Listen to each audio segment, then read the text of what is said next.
বিসমিল্লাহির রহমানির রহিম। আজকে হচ্ছে 6 এপ্রিল 2026। আমাদের বাংলাদেশ বার কাউন্সিল প্রিলিমিনারি পরীক্ষার দেওয়ানি কার্যবিধির ক্লাস শুরু করতে যাচ্ছি এবং আজকে আমরা যেটা দিয়ে আলোচনা করতে যাচ্ছি সেটা হচ্ছে জারির সময়সীমা। আন্ডারলাইন করেন, জারির সময়সীমা। এখানে জারির সময়সীমা বলতে কি বোঝানো হয়েছে? জারির সময়সীমা বলতে বোঝানো হয়েছে ডিক্রি জারির মামলার সময়সীমা, অর্থাৎ একটা ডিক্রি জারি মামলা আপনি কতদিনের মধ্যে দায়ের করবেন। দেখেন, মূল মামলা, মূল দেওয়ানি মামলা কোথায় দায়ের করবেন এটা বলা আছে তামাদি আইনের তফসিলে। তামাদি আইনের তফসিলে 1 থেকে 149 অনুচ্ছেদ পর্যন্ত আছে মূল মামলা দায়েরের তামাদি মেয়াদ। কোন মামলার তামাদি মেয়াদ 6 মাসের মধ্যে করতে হয়, কোন মামলা 1 বছর, কোনটা 3 বছর, কোনটা 6 বছর, কোনটা 12, কোনটা 60 বছরও আছে। কিন্তু যখন আপনি যে কোনো একটা দেওয়ানি মামলা আপনার পক্ষে ডিক্রি পেলেন, ডিক্রি পাবার পরেই তো ওই ডিক্রির ফল ভোগ করার জন্য কি জারি মামলা করা লাগে। এখন এই জারি মামলাও ইচ্ছা করলে আপনি আজীবন সময় পাবেন না, জারি মামলারও একটা সুনির্দিষ্ট সময় আছে। তো প্রথমে দেখেন, এই যে ডিক্রি জারির দরখাস্ত দাখিলের সময়সীমা সংক্রান্ত বিধান দেখেন। জারির দরখাস্ত দাখিলের সময়সীমা সংক্রান্ত বিধান দেওয়ানি কার্যবিধির গোল দেবেন 48 ধারা। দেওয়ানি কার্যবিধির কত ধারা? 48 ধারা। এবং তামাদি আইনের প্রথম শিডিউলের আন্ডারলাইন করবেন 182 অনুচ্ছেদ অনুসারে নিয়ন্ত্রিত হয়। তাহলে আপনি কতদিনের মধ্যে দেওয়ানি মামলা দায়ের করবেন এটা দুইটা জায়গায় আছে। একটা হলো দেওয়ানি কার্যবিধি, আমরা যে আইন পড়তেছি 48 ধারা, আর একটা আছে হচ্ছে আপনার দেওয়ানি তামাদি আইনের কত অনুচ্ছেদ? 182। বুঝছেন? এখন প্রশ্ন হলো দুই জায়গা করলো কেন? আমি আপনাদের একটা সহজ কথা বলি। যারা এই জায়গা প্রথম আসছেন তারা তো এই জায়গা আমি যে কথা বলতেছি এটাই শুনতেছেন, বাট যারা যদি আমি যে টপিকটা পড়াচ্ছি এটা যদি আপনি আগে পড়া থাকেন তাহলে চেষ্টা করবেন আপনি যা পড়ছেন সেটার সাথে আমার মিলানোর চেষ্টা করবেন না, আগে আমি যা বলি সেটা ভালোভাবে শুনবেন। কিন্তু আপনি যদি মনে করেন যে না আমি তো এই জিনিস পড়ছিলাম, স্যার তো বলতেছে এই কথা, এটা যখন চিন্তা করবেন আর মাঝখান দিয়ে আমি কিন্তু কথা বলে যাব, তাহলে আমার কথাটুকু আপনি বুঝতে পারবেন না। সো যা পড়ে আসছেন মনে করবেন যে এই মুহূর্তে এই সামনে যারা আছেন আপনারা জারি মামলা জীবনেও কি পড়েন নাই, জারি মামলা এই যে ফার্স্ট টাইম আমরা করতেছি। তাহলে জারি মামলার তামাদি মেয়াদ সম্পর্কে বলছে দেওয়ানি কার্যবিধির 48 ধারা, আর তামাদি আইনের কত? প্রথম শিডিউলের 182 অনুচ্ছেদ। প্রথমে আমরা দেখি, দেখেন ডিক্রি জারির গোল দিবেন প্রথম আবেদন বা জারি মামলা দায়েরের মেয়াদ এক ধারা 182 কেটে লেখেন অনুচ্ছেদ 182। এ জায়গা ধারা হবে না, এ জায়গা কি হবে? অনুচ্ছেদ। তামাদি আইনের কত অনুচ্ছেদ? 182। এখন দেখেন আমি একটু বলি তারপরে এখানে ব্যাখ্যা দিই। আপনি ডিগ্রি পাবার সাথে সাথে যে জারি মামলাটা করবেন এটার বলে জারি মামলা বা জারি মামলার প্রথম আবেদন। সহজ কথা, জারি মামলা অথবা কি প্রথম ডিগ্রি জারির প্রথম আবেদন। তাহলে ডিগ্রি জারির প্রথম আবেদন বা জারি মামলা করার তামাদি মেয়াদ 182 অনুচ্ছেদ আছে 3 বছর। কত বছর? 3 বছর। সাফ কথা, পরে বই পড়বো, আগে আমার কথা শুনেন। আর যদি ওই ডিক্রিটা নিবন্ধিত হয়, রেজিস্টার্ড হয়, তাহলে আমার জারি মামলা করতে হবে 6 বছর। কত বছর? 6 বছর। এখন অনেকের মনে প্রশ্ন আসতে পারে রেজিস্টার্ড মানে ডিক্রি আবার রেজিস্ট্রেশন হয় কিভাবে? দলিল রেজিস্ট্রেশন করে, যে যখন কেনাবেচা করে দলিল রেজিস্ট্রেশন করে না রেজিস্ট্রি অফিসে গিয়ে, ঠিক একই ভাবে ডিক্রি পাওয়ার পরে ডিক্রিও রেজিস্ট্রেশন করা যায়। তো কোন ডিক্রি যদি রেজিস্ট্রেশন করে তাহলে ডিক্রিদারের জারি মামলার তামাদি মেয়াদ কতদিন? 6 বছর। আর যদি সেটা আনরেজিস্টার্ড থাকে, মানে সে রেজিস্ট্রেশন করে নাই, তাহলে তামাদি মেয়াদ কতদিন? 3 বছর। বুঝছেন? আচ্ছা, একটু পরিবার দেখেন, ডিক্রি জারির প্রথম আবেদন বা ফার্স্ট অ্যাপ্লিকেশন বা জারি মামলা মূলত একই বিষয়। তামাদি আইনের 182 অনুচ্ছেদের অধীন ডিক্রি জারির তামাদি মেয়াদ বা জারি মামলার তামাদি বা ডিক্রি জারির আন্ডারলাইন করবেন প্রথম আবেদন দাখিলের তামাদি মেয়াদ গোল দেন 3 বছর। তো আপনাকে দুইটা কথা এখানে, যদি বলে ডিক্রি জারির প্রথম আবেদন 3 বছর, যদি বলে জারি মামলা কত? 3 বছর। প্রথম আবেদনও 3, জারি মামলাও 3, দুইটা একই। অর্থাৎ ডিক্রি প্রদানের তারিখ হতে 3 বছরের মধ্যে ডিক্রিদার ডিক্রি জারির মামলা করবে বা ডিক্রি জারির প্রথম আবেদন করবে। অর্থাৎ জারি মামলা দায়েরের তামাদি মেয়াদ কত বছর? 3 বছর। এখন বলতেছেন স্যার আপনি তো বললেন নিবন্ধিত হলে 6 বছর, এই জায়গা তো লেখা না, একটু পরে আছে, পরে এসে পাবো যে জারি মামলা যদি ডিক্রিটা নিবন্ধিত হয় তাহলে কত বছর? 6 বছর। আর নিবন্ধিত না হলে আপাতত এতটুকু বুঝেন। বা এখানে একটু সংক্ষেপে একটু স্টার দিয়ে লিখতে পারেন যে ডিক্রি যদি নিবন্ধিত হয় তাহলে 6 বছর, ছোট করে একটু লিখে নেন যে ডিক্রিটি যদি নিবন্ধিত হয় তাহলে কত বছর? 6 বছর। ডিক্রিটি নিবন্ধিত হলে কত বছর? 6 বছর। এখন আপনাদের পরীক্ষায় কি প্রশ্ন আসতে পারে বিদ্যুৎ সাহেব? আপনি অনেক জিনিস কয়েকটা ক্লাস হয়ে গেছে তো হঠাৎ করে আসছেন, নাও বুঝতে পারেন, বাট তারপরেও চেষ্টা করতেছি যতটুকু প্রাসঙ্গিক ভাবে আলোচনা করা যায়। দেওয়ানি মামলা দায়ের করলে ওই মামলায় যে যেতে তারা বলে কি ডিক্রি, মানে যে যেতে তারা বলে ডিক্রিদার। আর ডিক্রি যে ডিক্রিদার কি ওই ডিক্রির ফল ভোগ করার জন্য তারে আবার আর একটা মামলা করা লাগে, যেটা কি বলে জারি মামলা। এই পরীক্ষায় প্রশ্ন আসবে যে জারি মামলা করতে হয় কত দিনের মধ্যে? 3 বছর। যদি বলে জারি মামলার প্রথম দরখাস্ত কতদিন? 3 বছর। কোথায় বলছে? তামাদি আইনের 182 অনুচ্ছেদ। এরপর প্রশ্ন আসতে পারে যে জারি মামলা তামাদি মেয়াদ 6 বছর কখন? যদি ডিক্রিটা কি হয়? নিবন্ধিত। বুঝছেন? হ্যাঁ বলেন।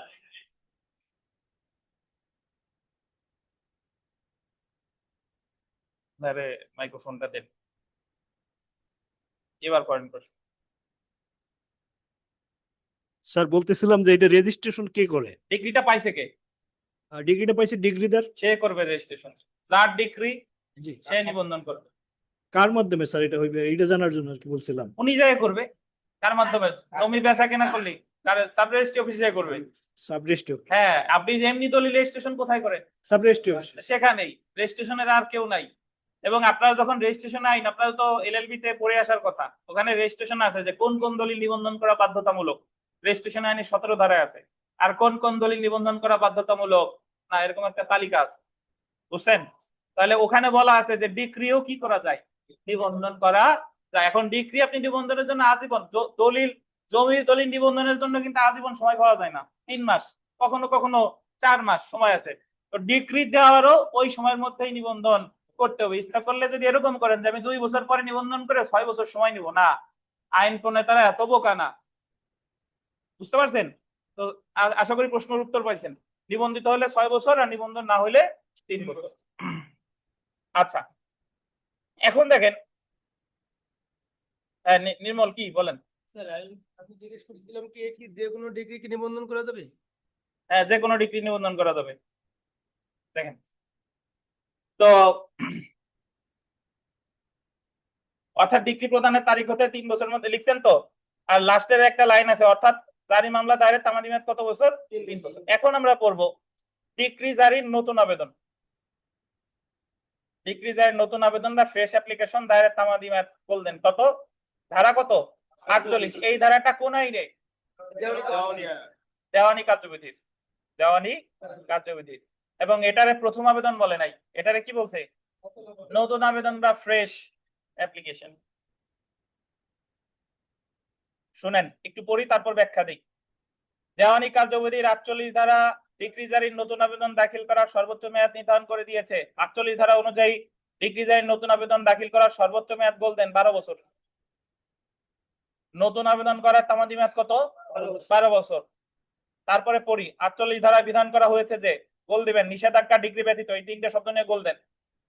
নিষেধাজ্ঞা ডিগ্রি ব্যতীত যখন অন্য কোনো ডিগ্রি জারির আবেদন করা হয়, একই ডিগ্রি জারি করার জন্য আন্ডারলাইন করেন 12 বছর অতিবাহিত হওয়ার পর দায়ের কিন্তু কোনো নতুন আবেদনের ভিত্তিতে কোনো আদেশ দিবে না।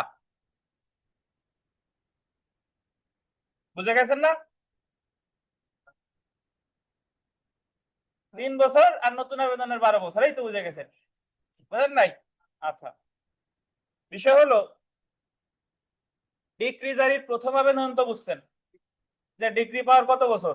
3 বছর। আচ্ছা, একটু আলোচনা করতে হবে, শুনেন। ধরেন তানভীর আলম খান 10 লক্ষ টাকা পাবে, এই মর্মে তিনি প্রবাসের বিরুদ্ধে মামলা করছে।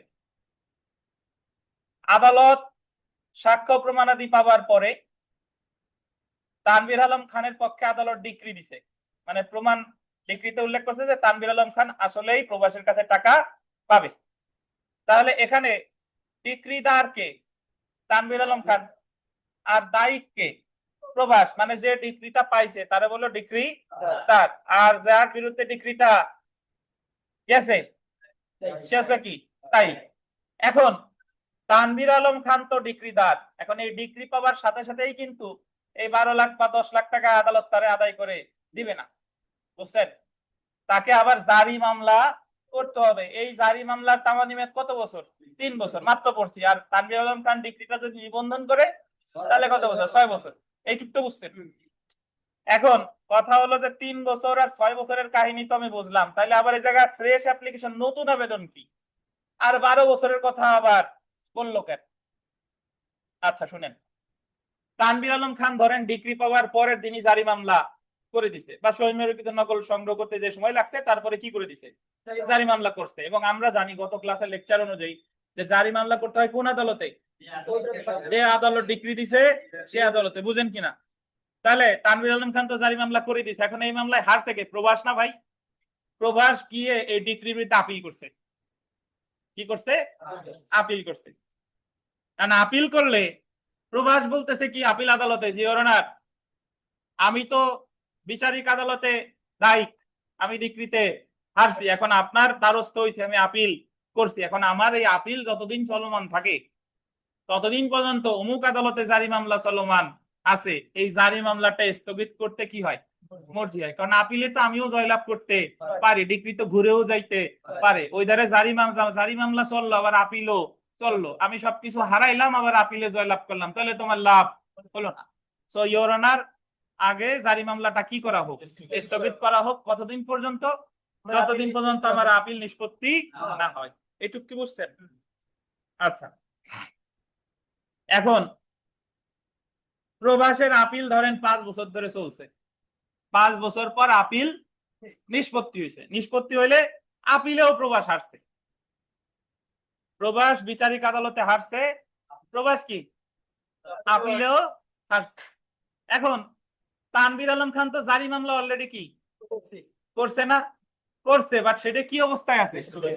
স্থগিত অবস্থায় আছে। এখন এই যে আপিলে প্রবাস হারছে, এখন তাহলে তানভীর আলম খান ডিক্রি জারির আর প্রথম আবেদন করার দরকার নাই, কারণ প্রথম আবেদন তো অলরেডি উনি কি করছে। এখন ওই যে যখন আপিলটা নিষ্পত্তি হলো তারপর থেকে 12 বছরের মধ্যে তানভীর আলম খান নতুন আবেদন করবে। নতুন আবেদন মানে ওই দরখাস্ত ওই ধরেন সে করতেছে যে আমার অলরেডি মামলা চলমান, জারি মামলা চলমান ছিল, অমুক কারণে স্থগিত হয়েছিল, এখন সে স্থগিত আদেশ কেটে গেছে, এখনো আবার আমি নতুন আবেদন করলাম। এটাই বলে এই যে আপিলটা যখন নিষ্পত্তি হইলো তারপর থেকে নতুন আবেদন করতে হবে কত দিনের মধ্যে? 12 বছর। কতদিন? বুঝছেন? তাহলে আমার মনে রাখতে হবে যে ডিগ্রি পাওয়ার সাথে সাথেই নতুন আবেদন করা যায় না, ডিগ্রি পাওয়ার সাথে সাথে হলো জারি মামলা করতে হয়। ওই জারি মামলা যদি কোনো কারণে থেমে থাকে, যদি কোনো কারণে কি থেমে থাকে, পরবর্তীতে যখন ওই স্থগিত আদেশটা বা ওই থেমে থাকার যে কারণটা চলে যাবে, তখন আবার জারি মামলার জন্য নতুন আবেদন করতে হবে। এই নতুন আবেদনের তাবাদি মেয়াদ কত বছর? বুঝছেন? এখন এত ব্যাখ্যা যারা বুঝবেন না তাদের জন্য মনে রাখার সহজ টেকনিক যে প্রথম আবেদন 3 বছর বা জারি মামলা 3 বছর আর নতুন আবেদন 12 বছর। আর যারা বুঝতে চান যে প্রথম আবেদন তো 3 বছর পড়লাম, আবার নতুন আবেদন কেন, তাদের জন্য কিন্তু এতক্ষণ ধরে ব্যাখ্যা আমি প্রদান করলাম। বুঝতে পারছেন? আচ্ছা, এখন দেখেন, এবং একটা কথা এখানে বলছে, এই যে 12 বছরের মধ্যে যে আবেদনটা করবেন, এটা নিষেধাজ্ঞার ডিক্রির ক্ষেত্রে প্রযোজ্য না। অর্থাৎ নিষেধাজ্ঞার ডিক্রি নতুন আবেদন আপনি 12 বছরের আবেদনটা প্রযোজ্য না, এটা আজীবন করা যাবে। নিষেধাজ্ঞার ডিক্রির নতুন আবেদন কখন করা যাবে? আজীবন। এই যে দেখেন, নিষেধাজ্ঞার ডিক্রি ব্যতীত, দেখছেন বল দিতে বলছিলাম না, নিষেধাজ্ঞার ডিক্রি ব্যতীত যখন অন্য কোনো ডিক্রি জারি আবেদন করা হয়, একই ডিক্রি জারি করার জন্য 12 বছর অতিবাহিত হওয়ার পর দায়েরকৃত কোনো নতুন আবেদনের ভিত্তিতে কোনো আদেশ দিবে। তার মানে পরীক্ষায় যদি প্রশ্ন আসে যে দেওয়ানি কার্যবিধির 48 ধারা কোন ধরনের ডিক্রির ক্ষেত্রে প্রযোজ্য না? নিষেধাজ্ঞার ডিক্রি। বুঝছেন? এখন এটারও একটা যৌক্তিক কারণ আছে। এই কারণ আপাতত বলবো না, পরে বলবো, এত কারণ বলতে গেলে আবার ক্লাস লেংথি হয়ে যাবে, আসল পড়া আগাবে না। দেখেন তো একটু পরে তামাদি আইনের 182 অনুচ্ছেদ অনুসারে ডিগ্রি প্রদানের তারিখ হতে 3 বছরের মধ্যে জারি প্রথম বা জারি মামলা দায়ের করতে হবে। 3 বছরের মধ্যে জারি মামলা দায়ের করার পর পরবর্তীতে 12 বছর পর্যন্ত ডিগ্রিদার উক্ত একই ডিগ্রি জারির জন্য যে কোনো সংখ্যক নতুন আবেদন দায়ের করতে পারে। 12 বছর পর দায়েরকৃত ডিগ্রি জারি নতুন কোনো আবেদনের ভিত্তিতে আদালত কোনো আদেশ দিবে না। কিন্তু এই জায়গা কখনো বলে নাই যে আমি তো একবার 3 বছরের মধ্যে আবেদন করলাম, তারপরে আবার 12 বছরের মধ্যে করা লাগবে কেন। এখন কি বুঝছেন লাগবে কেন? কারণ যদি কোনো কারণে প্রথম আবেদন কি থাকে, থেমে যায়, পরবর্তীতে আবার যখন এটা চালু হবে তখন থেকে কত 12 বছরের মধ্যে। তো এখানে দেখেন একটা ব্যতিক্রম আছে, ব্যতিক্রম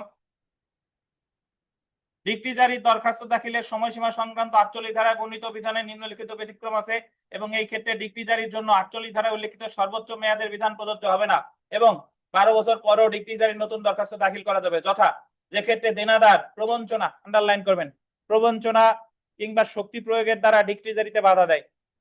ধরেন আপনি জারি মামলা করছিলেন, তারপরে 20 বছর যাবত আপনার ডিগ্রি জারি কার্যক্রম থামাই রাখছে শক্তি দিয়ে, তা যখন এই শক্তি কি কেটে যাবে তারপর থেকে 12 বছরের মধ্যে এটা করা যাবে। আর জারির আবেদনটি নিষেধাজ্ঞা ডিগ্রি জারি সংক্রান্ত হলে নিষেধাজ্ঞা ডিগ্রির ক্ষেত্রে কোনো নির্দিষ্ট সময়সীমা নাই। সাফ কথা, বুঝলেন? আর এই পরে যত আলোচনা আছে এগুলো পড়বো না, এগুলো বাদ, এই উদাহরণ যা আছে সব বাদ। জাস্ট একটা লাইন পড়বো যে পরের পেজে যে দুইটি ডিগ্রি জারির দরখাস্তের মধ্যে 3 বছরের বেশি ব্যবধান হবে না, এই লাইনটা আন্ডারলাইন করেন।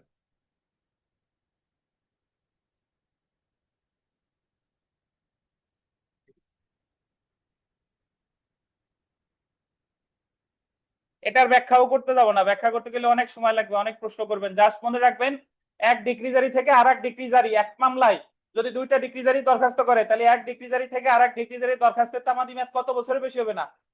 3 বছরের বেশি হবে না। এইটুকু মনে রাখেন যে এক ডিগ্রি জারি থেকে আরেক ডিগ্রি জারি দরখাস্তের তামাদি মেয়াদ কত বছরের বেশি হবে না? 3 বছরের। শেষ। আর এই জায়গা আর পড়বো না।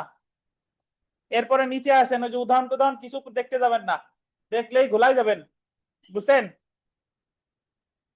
তারপরে দেখেন ডিগ্রির সত্যায়িত কপি নিবন্ধিত হলে, যে কথা আমি বলতেছিলাম এইটুকু করবো, যে ক্ষেত্রে ডিগ্রি বা আদেশের সত্যায়িত কপি নিবন্ধিত সেই ক্ষেত্রে ডিগ্রি জারি তামাদি মেয়াদ গোল্ডেন 6 বছর। তামাদি মেয়াদের কত অনুচ্ছেদ? 182। বুঝছেন? নিবন্ধনের কথা বলছিলাম না ভাই, নিবন্ধিত হলে কত বছর? 6 বছর, আর নিবন্ধিত না হলে 3 বছর।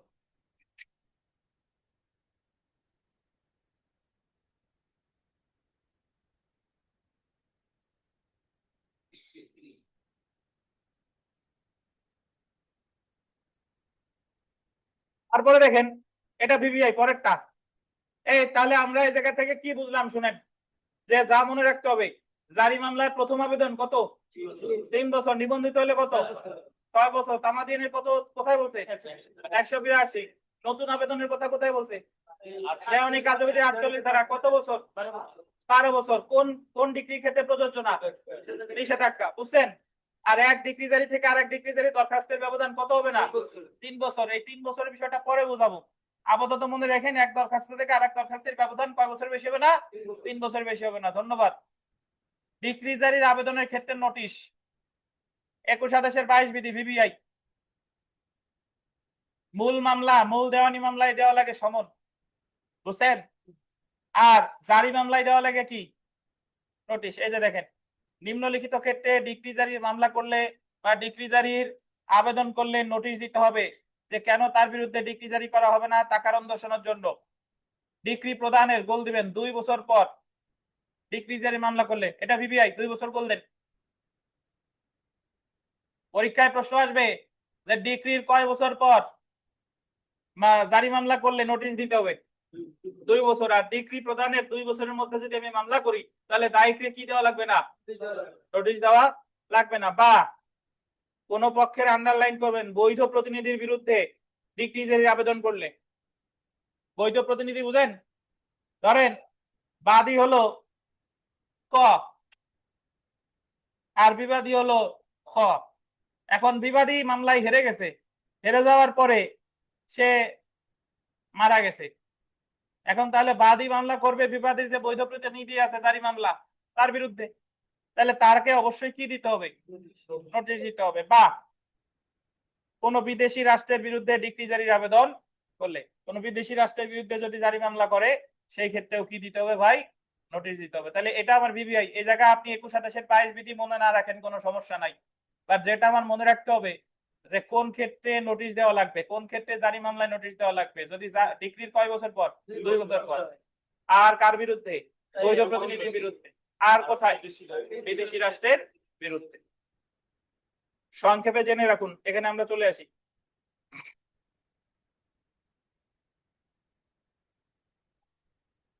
ডিক্রি জারি তামাদি মেয়াদ তামাদি আইনের 182 অনুচ্ছেদে উল্লেখ করা হয়েছে এবং ডিক্রি জারির গোল দিবেন নতুন আবেদন দাখিলের তামাদি মেয়াদ দেওয়ানি কার্যবিধি কত? 48 ধারায় বলেছে। তার 3 নম্বর পয়েন্টটা পড়ি। ডিক্রি জারির নতুন আবেদন দায়েরের সর্বোচ্চ তামাদি মেয়াদ 12 বছর, তবে এক দরখাস্ত দাখিল হতে অন্য দরখাস্ত দাখিলের মধ্যকারের পার্থক্য গোল দিবেন 3 বছরের বেশি হবে না। বুঝছেন? এই যে একটু আগে বলছি না যে এক দরখাস্ত থেকে অন্য দরখাস্তের মেয়াদ কয় বছর বেশি হবে না? 3 বছর বেশি হবে না। তারপর দেখেন 12 বছর পরও ডিক্রি জারি নতুন দরখাস্ত দায়ের করা যায় এবং আদালত ডিক্রি জারির আদেশ দিতে পারে যদি দেনাদার জাজমেন্ট ডেটর, প্রবঞ্চনা, ফ্রড এবং শক্তি প্রয়োগের দ্বারা ডিক্রি জারিতে বাধা প্রদান করে। প্রশ্ন আসবে যে 12 বছর পরেও নতুন আবেদন করা যায় কি কি প্রয়োগ করলে? প্রবঞ্চনা বা শক্তি। তারপরে দেখেন দেওয়ানি কার্যবিধির 48 ধারা নিষেধাজ্ঞা ডিক্রি জারি আবেদনের ক্ষেত্রে কি না? প্রযোজ্য না। তারপরের পয়েন্টটা বিবিআই। আপনাদের হয়তোবা যাদের পুরাতন বই আছে সেই বইতে নাই, না থাকলে সমস্যা নাই, এই পয়েন্টটা একটু মনে রাখবেন। এই পয়েন্টটা, যে ক্ষেত্রে কোনো ডিক্রি সংশোধন করা হয়েছে সেক্ষেত্রে ডিক্রি জারি দরখাস্ত সংশোধনের তারিখ হতে 3 বছরের মধ্যে দায়ের করতে হবে। বিবিআই 3টে স্টার। আমি ব্যাখ্যা দিই শুনেন। আমরা 20 আদেশের 3 বিধিতে বা 152 ধারায় যদি কোনো ডিক্রিতে ভুল থাকে বা রায়ে ভুল থাকে সেটা সংশোধন করা যায়, মনে আছে? ধরেন একটা ডিক্রিতে নির্মলের নাম সুনির্মল হয়ে গেছে। এখন ডিক্রি তো দিল আজকে 2021 সালে, ধরে 2026 সালে। এখন 26 সালে যদি ডিক্রি দেয় তাহলে জারি মামলা করতে হবে 3 বছরের মধ্যে। 26 যদি পুরোটাই জানুয়ারি মাসে হয় তাহলে 26, 27, 28, 29 নাকি? 26, 27, 28, আবার 26 যাই হোক আপনি 3 বছর ধরেন। এখন যদি এরকম হয় যে ডিক্রি উনি 26 সাল থেকে তো নরমালি 3 বছর, কিন্তু ডিক্রি 28 সালে গিয়ে সংশোধন হয়েছে। ডিক্রিতে যে ভুল ছিল এটা আদালত স্বপ্রণোদিত হয়ে সংশোধন করছে অথবা পক্ষগণের আবেদনে কি সংশোধন করছে, এবং এতদিন পর্যন্ত কেউ জারি মামলা করে নাই। তাহলে জারি মামলার তামাদি মেয়াদ ওই যেদিন সংশোধন করছে সেদিন থেকে আবার 3 বছর, আর নিবন্ধিত হইলে 6 বছর। বুঝছেন? তাহলে আবার মনে রাখতে হবে যে ডিক্রি যদি সংশোধিত হয় ওই সংশোধনের তারিখ হতে নতুন করে তামাদি মেয়াদ গণনা হবে। এটা আপনি যদি বুঝেন, এরকম একবার বাংলাদেশ জুডিশিয়াল সার্ভিস পরীক্ষায় প্রশ্ন এসেছিল যে একটা ডিক্রি দিছে অমুক তারিখে, এতদিন পর্যন্ত সে জারি মামলা করে নাই, 2 বছর পর ডিক্রি সংশোধন করছে, এখন ডিক্রি তার এমন সময় মানে জারি মামলা করছে দেখা গেল মূল ডিক্রি যেদিন দিছে তার থেকে 3 বছরের বেশি হয়ে গেছে। এখন এইটা কি তামাদি দ্বারা বাড়িত হবে কিনা? তো অনেকে যারা এই বিধানটা জানেন না তারা তো যেদিন ডিক্রি দিছে সেদিন থেকে যদি 3 বছর ধরেন তাহলে তামাদি দ্বারা বাড়িত, বাট অ্যাকচুয়ালি তো হবে কি যেদিন সংশোধন করছে সেদিন থেকে 3 বছর, তাহলে তামাদি দ্বারা কি বাড়িত হবে না। এ বুঝেন নাই লুৎফর সাহেব? বুঝছেন? ডিগ্রি যদি 5 বছর পর সংশোধন করে 5 বছর পর থেকে 3 বছর। বোঝা গেল? তারপরে দেখেন অন্যদিকে তামাদি আইনের আন্ডারলাইন করবেন 183 অনুচ্ছেদে বলা হয়েছে যে, এটা আছে বিমল সাহেব বইতে? 183 আছে বিমল সাহেব? আচ্ছা, তামাদি আইনের 183 অনুচ্ছেদে বলা হয়েছে হাইকোর্ট বিভাগ কর্তৃক সাধারণ গোল দিবেন আদিম দেওয়ানি এখতিয়ার। কি দেওয়ানি এখতিয়ার? আদিম দেওয়ানি এখতিয়ার প্রয়োগকালে প্রদত্ত রায়, ডিক্রি, আদেশ অথবা সুপ্রিম কোর্টের আদেশ কার্যকর করার জন্য 12 বছরের মধ্যে দরখাস্ত দাখিল করতে হবে। তাহলে আবার মাথায় চলে আসবে এতক্ষণ 3, 6 তো পড়লাম, আবার এবারও কেন? এটার ব্যাখ্যা শুনেন। কিছু এ জায়গায় বলছে হাইকোর্ট বিভাগ আদি দেওয়ানি এখতিয়ার। আদি দেওয়ানি এখতিয়ার কি? কিছু কিছু মামলা সরাসরি দায়ের করতে হয় হাইকোর্টে। ধরেন আমরা তো এই জায়গায় মামলা করি সিভিল জাজ, সিনিয়র সিভিল জাজ, এডিশনাল ডিস্ট্রিক্ট জাজ, এডিশনাল ডিস্ট্রিক্ট জাজের কাছে জানো জয়েন্ট ডিস্ট্রিক্ট জাজ, ডিস্ট্রিক্ট জাজ নাকি? কিন্তু কিছু কিছু মামলা আছে এই মামলাগুলো সরাসরি বিচারিক এখতিয়ারি হাইকোর্ট, যেরকম জাহাজের মামলা, কোম্পানির মামলা, এই মামলাগুলো সিভিল ম্যাটারের মানে দেওয়ানি প্রকৃতির, বাট সরাসরি আমলি আদালত কোনটা? হাইকোর্ট। তাহলে হাইকোর্ট এক্ষেত্রে যদি কোনো ডিক্রি দেয় আদি এখতিয়ার সম্পূর্ণ আদালত হিসেবে, আমরা জানি যে আদালত ডিক্রি দেয় জারি মামলাও কোথায়? সে আদালতে। তাহলে হাইকোর্ট যদি আদি এখতিয়ার সম্পূর্ণ আদালত হিসেবে ডিক্রি দেয় জারি মামলা কোথায়? হাইকোর্টে। কোথায় বলেন? হাইকোর্টে। তাহলে হাইকোর্টে এই ক্ষেত্রে জারি মামলা করতে হবে 12 বছরের মধ্যে। তামাদি আইনের কত অনুচ্ছেদ? 183 অনুচ্ছেদ। তো আপনি এটা মনে রাখবেন, হাইকোর্ট আদি এখতিয়ার প্রয়োগে যদি কোনো ডিক্রি দেয় তাহলে জারি মামলা হাইকোর্টেই করতে হবে। কত বছর? 12 বছর। আপনি যে আপনার কাছে মনে হইতে পারে যে পড়তেছি দেওয়ানি কার্যবিধি, এর মধ্যে তামাদিটা নিয়ে আনলো কেন? বুঝতে পারছেন ভাই? দেওয়ানি হচ্ছে তামাদিরে লাগবে, সুনির্দিষ্টরে লাগবে, স্বাক্ষরেও মাঝে মধ্যে লাগবে। আর এই তামাদি আপনি যখন এখন 183 182 মনে রাখতেছেন, তখন যখন আমরা তামাদি আইনে যাব দেখবেন যে এই জিনিসগুলো আমার অলরেডি পড়া হয়ে গেছে। আমি আপনাদের মনে করাই দিই, দেখেন আমরা পড়ছিলাম যে নয় আদেশের 4 বা নয় আদেশের 9 খারিজ রদের দরখাস্ত করে তামাদি আইনের 163 অনুচ্ছেদ, একতরফা ডিক্রি রদের আবেদন করে তামাদি আইনের 164 অনুচ্ছেদ, মনে আছে কিনা আপনাদের? তারপরে এই যে যে পড়তেছি যে জারি মামলা করতে হবে তামাদি আইনের 182 অনুচ্ছেদ, আর হাইকোর্ট আদি এখতিয়ার প্রয়োগে যদি কোনো ডিক্রি দেয় জারি মামলা করতে হবে কত? 183 অনুচ্ছেদ। আসেন আমরা বিগত বছরের প্রশ্নে আসি, তাহলে ইজিলি বুঝতে পারবেন। এই যে দেখেন, জারি মামলা দায়ের করার জন্য the code of civil procedure 1908 এর বল দিবেন 48 ধারা অনুযায়ী সর্বোচ্চ কত বছর সময় পাওয়া যাবে? যখনই 48 বলছে তখন কোন দরখাস্ত? প্রথম দরখাস্ত না নতুন দরখাস্ত? Fresh application. 48 ধারা হইলে 12 বছর। আর যদি বলতে 182 অনুচ্ছেদ তাহলে 3 বছর, নিবন্ধিত হলে 6 বছর। বুঝছেন? আচ্ছা, 2 নাম্বার দেখেন, ডিক্রির তারিখ হতে কত সময়ের মধ্যে ডিক্রি জারির জন্য আবেদন করলে দায়ীকের প্রতি কারণ দর্শানোর নোটিশ দিতে হবে না? কত বছর? করছি না 2 বছর। অথবা যদি বৈধ প্রতিনিধির বিরুদ্ধে করি তাহলেও কি লাগবে না? নোটিশ দেওয়া লাগবে না। তারপর 3 নাম্বার দেখেন, জারি মামলা দায়েরের ক্ষেত্রে 1908 এর নিম্নোক্ত কোন আর্টিকেল অনুসারে তামাদি মেয়াদ গণনা করতে হয়? তামাদি আইনে কত? 182 না 182? কি পীযূষ কি দেখেন? তারপরে দেখেন 4 নাম্বার, ডিক্রি জারির প্রথম দরখাস্ত কত দিনের মধ্যে দাখিল করতে হবে?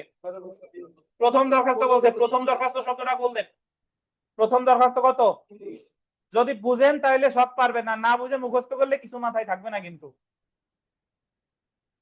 5 নাম্বার দেখেন, দেওয়ানি আদালতের ডিক্রি জারির ক্ষেত্রে তামাদি ডিক্রি জারি বা প্রথম দরখাস্ত একই, কতদিন? 3 বছর। আর এই জায়গা যদি থাকতো যে নিবন্ধিত ডিক্রি জারির ক্ষেত্রে তামাদি মেয়াদ, তখন উত্তর হতো কত? 6 বছর। 8 নাম্বার প্রশ্নটা পড়েন। 8, কখন 12 বছর পরও ডিক্রি জারি আবেদন করা যায়? এই যে দেখেন, এখানে আদালত মনে করলে দেনাদার প্রতারণা বা বল প্রয়োগ দ্বারা ডিক্রি দিতে বাধা প্রদান করলে, কোনটা? প্রতারণা বা বল প্রয়োগ দ্বারা বাধা প্রদান করলে। 9 নাম্বার দেখেন, ডিক্রি জারির দরখাস্ত ডিক্রির কতদিন পর দায়ের করা হলে দায়ীকের উপর অবশ্যই নোটিশ দিতে হবে? কত বছর? 2 বছর। 10 নাম্বার দেখেন, প্রাথমিক ডিক্রি প্রাপ্তির পর কোন পক্ষ চূড়ান্ত ডিক্রির জন্য দরখাস্ত করতে পারে কত? এটা একটা দারুণ প্রশ্ন, আপনাদের মনে মাথার মধ্যে ঘুরবে যে কতদিন, বাট এই জায়গা বলছে প্রাথমিক ডিক্রি পাওয়ার পর চূড়ান্ত ডিক্রির জন্য দরখাস্ত যে কোনো সময় করা যায়। আমরা একেবারে প্রথম লেকচারে পড়ছিলাম যে কোন কোন মামলায় 2টা ডিক্রি হয়, প্রাথমিক ডিক্রি, চূড়ান্ত ডিক্রি। এই জায়গা কিন্তু জারির কথা বলে নাই, বলছে যে প্রাথমিক ডিক্রি পাওয়ার পর চূড়ান্ত ডিক্রি কখন পাওয়া যাবে? যে কোনো সময়।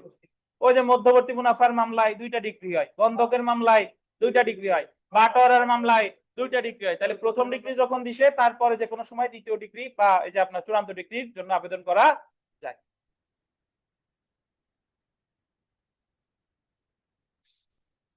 সেলফ প্র্যাকটিসের 2, 5 যে ক্ষেত্রে ডিক্রি বা আদেশের কপি নিবন্ধিত গোল্ডেন নিবন্ধিত রেজিস্টার্ড করা হয়েছে সেই ক্ষেত্রে ডিক্রি জারি আবেদন করতে হবে কত সময়ের মধ্যে? 6 বছর। 6 number VVI, 8 VVI, 9 VVI, 10 VVI. যে দেওয়ানি কার্যবিধির 48 ধারা প্রযোজ্য হবে না কোন ক্ষেত্রে? নিষেধাজ্ঞা ডিক্রির ক্ষেত্রে।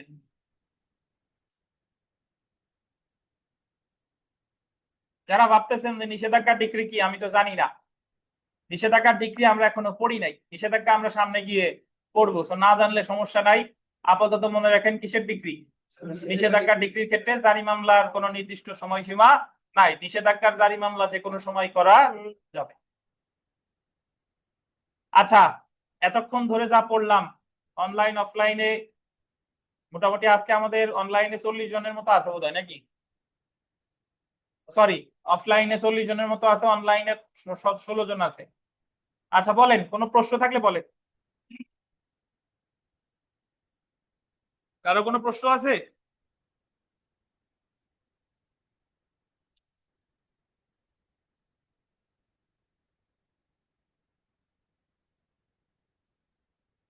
এই ইরাজ সাহেব, কোনো প্রশ্ন আছে? আচ্ছা, আর কেউ নতুন যারা আসছেন? দিনেশ, আপনার তো প্রশ্ন আছে, আছে না?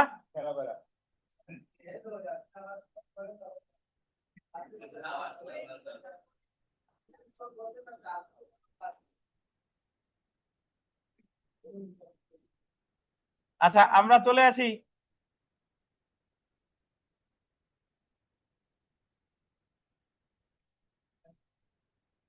আজকে আসলেন কি মনে করে?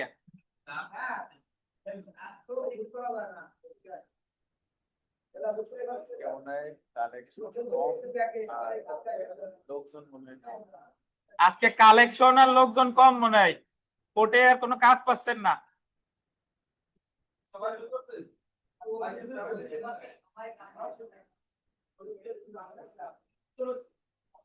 উনত্রিশ কি বলে না, 35 লেখা, আরো বেশি হবে। এটা এটা করেন নাই, সিগনেচার করেন নাই কে? একটা কাগজ সবাই করছেন? সিরিয়াল কোনা জানতে ভাই। আচ্ছা দেখেন, না 35 হয়েছে, 35-এর বেশি হওয়ার কথা। দেখেন, আমরা চলে আসি ডিক্রি জারির পদ্ধতি, modes of execution of decree. দেখেন, দেওয়ানি কার্যবিধির আন্ডারলাইন করবেন 51 ধারা, দেওয়ানি কার্যবিধির 51 ধারা ডিক্রি জারি করতে আদালতের ক্ষমতা নিয়ে আলোচনা করেছে। ডিক্রি জারির বিস্তারিত পদ্ধতি 21 আদেশে বর্ণনা করা হয়েছে। ধারা 51 আদেশ 21-এর বিধি 11 জারির পদ্ধতি। দেখেন, এই জায়গায় আপনি ধারাটা মনে রাখেন, বিধি মনে না রাখলে সমস্যা নাই।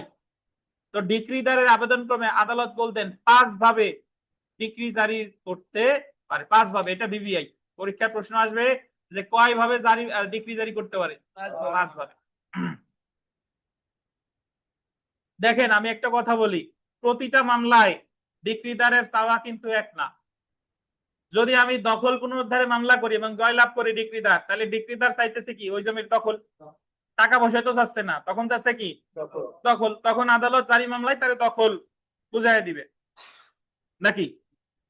যদি স্থাবর, যদি অর্থ রিলেটেড মামলা হয়, যে ওর কাছে আমি এত টাকা পাই, তাহলে দায়িকের কাছ থেকে ওই টাকাটা কি আদায় করে দিবে। যদি সে না দেয়, তার যে সয় সম্পত্তি আছে সেটা বিক্রি করে তারে কি আদায় করে দিবে। তাহলে অর্থের মানে সকল লোকের চিকিৎসা যেরকম এক না, আর সকল মামলার সকল জারি মামলাও একভাবে পরিচালিত হবে না। এটা জারি মামলা সে কোন ভাবে করবে এটা আদালতের বিষয়, আর ওই মামলাটা কোন নেচারের। সো 5টা পদ্ধতি। প্রথম দেখেন, ডিক্রিভুক্ত কোন সম্পত্তি অর্পণের মাধ্যমে। সম্পত্তি ধরেন আমি স্থাবর সম্পত্তি চাই, আমার স্থাবর সম্পত্তি দিল, আমি ওই অমুক অস্থাবর সম্পত্তিটা তমুকের কাছে আছে, আমি ওই অস্থাবর সম্পত্তি চাই, তাহলে আমার ওই সম্পত্তি আমার এনে আমার কি করবে? হস্তান্তর করবে। এই কারণে বলছে যে ডিক্রিভুক্ত কোনো সম্পত্তি কিসের মাধ্যমে? অর্পণের মাধ্যমে। তারপরে দেখেন কোন সম্পত্তি ক্রয় বিক্রয় কিংবা ক্রয়বিহীন বিক্রয়ের মাধ্যমে। অর্থের ক্ষেত্রে আমি একজনের কাছে অর্থ পাই, তাহলে ওই দায়িক যে তার সম্পত্তি কি করবে? ক্রয় বিক্রয় করবে, অথবা ক্রয়বিহীন বিক্রয় করে আমার টাকাটা আমারে দিয়ে দিবে। তারপরে দেখেন দেনাদারকে গ্রেফতার ও কারাগারে আটকের দ্বারা। দেনাদারকে গ্রেফতার ও কারাগারে আটকের দ্বারা এটার অর্থ কি? এটার অর্থ হলো যার বিরুদ্ধে আমি ডিক্রি পাইছি তার টাকা পয়সা দেওয়ার সামর্থ্য নাই, তখন তো ওনার যেহেতু টাকা পয়সা দেওয়ার সামর্থ্য নাই, তাহলে ওনার এখন নিয়ে হবে কোথায়? কারাগারে। বুঝছেন? আচ্ছা, তারপরে দেখেন রিসিভার নিয়োগের মাধ্যমে কখনো কখনো ডিক্রিভুক্ত সম্পত্তি দেখাশোনার জন্য রিসিভার নিয়োগেরও প্রয়োজন হতে পারে। রিসিভার হলো আদালত কর্তৃক নিয়োগকৃত এমন একজন ব্যক্তি যিনি আদালত যে সহায় সম্পত্তি ক্রয় করে সেগুলা কি দেখাশোনা করে। রিসিভারের বাংলা হচ্ছে তত্ত্বাবধায়ক। বুঝছেন?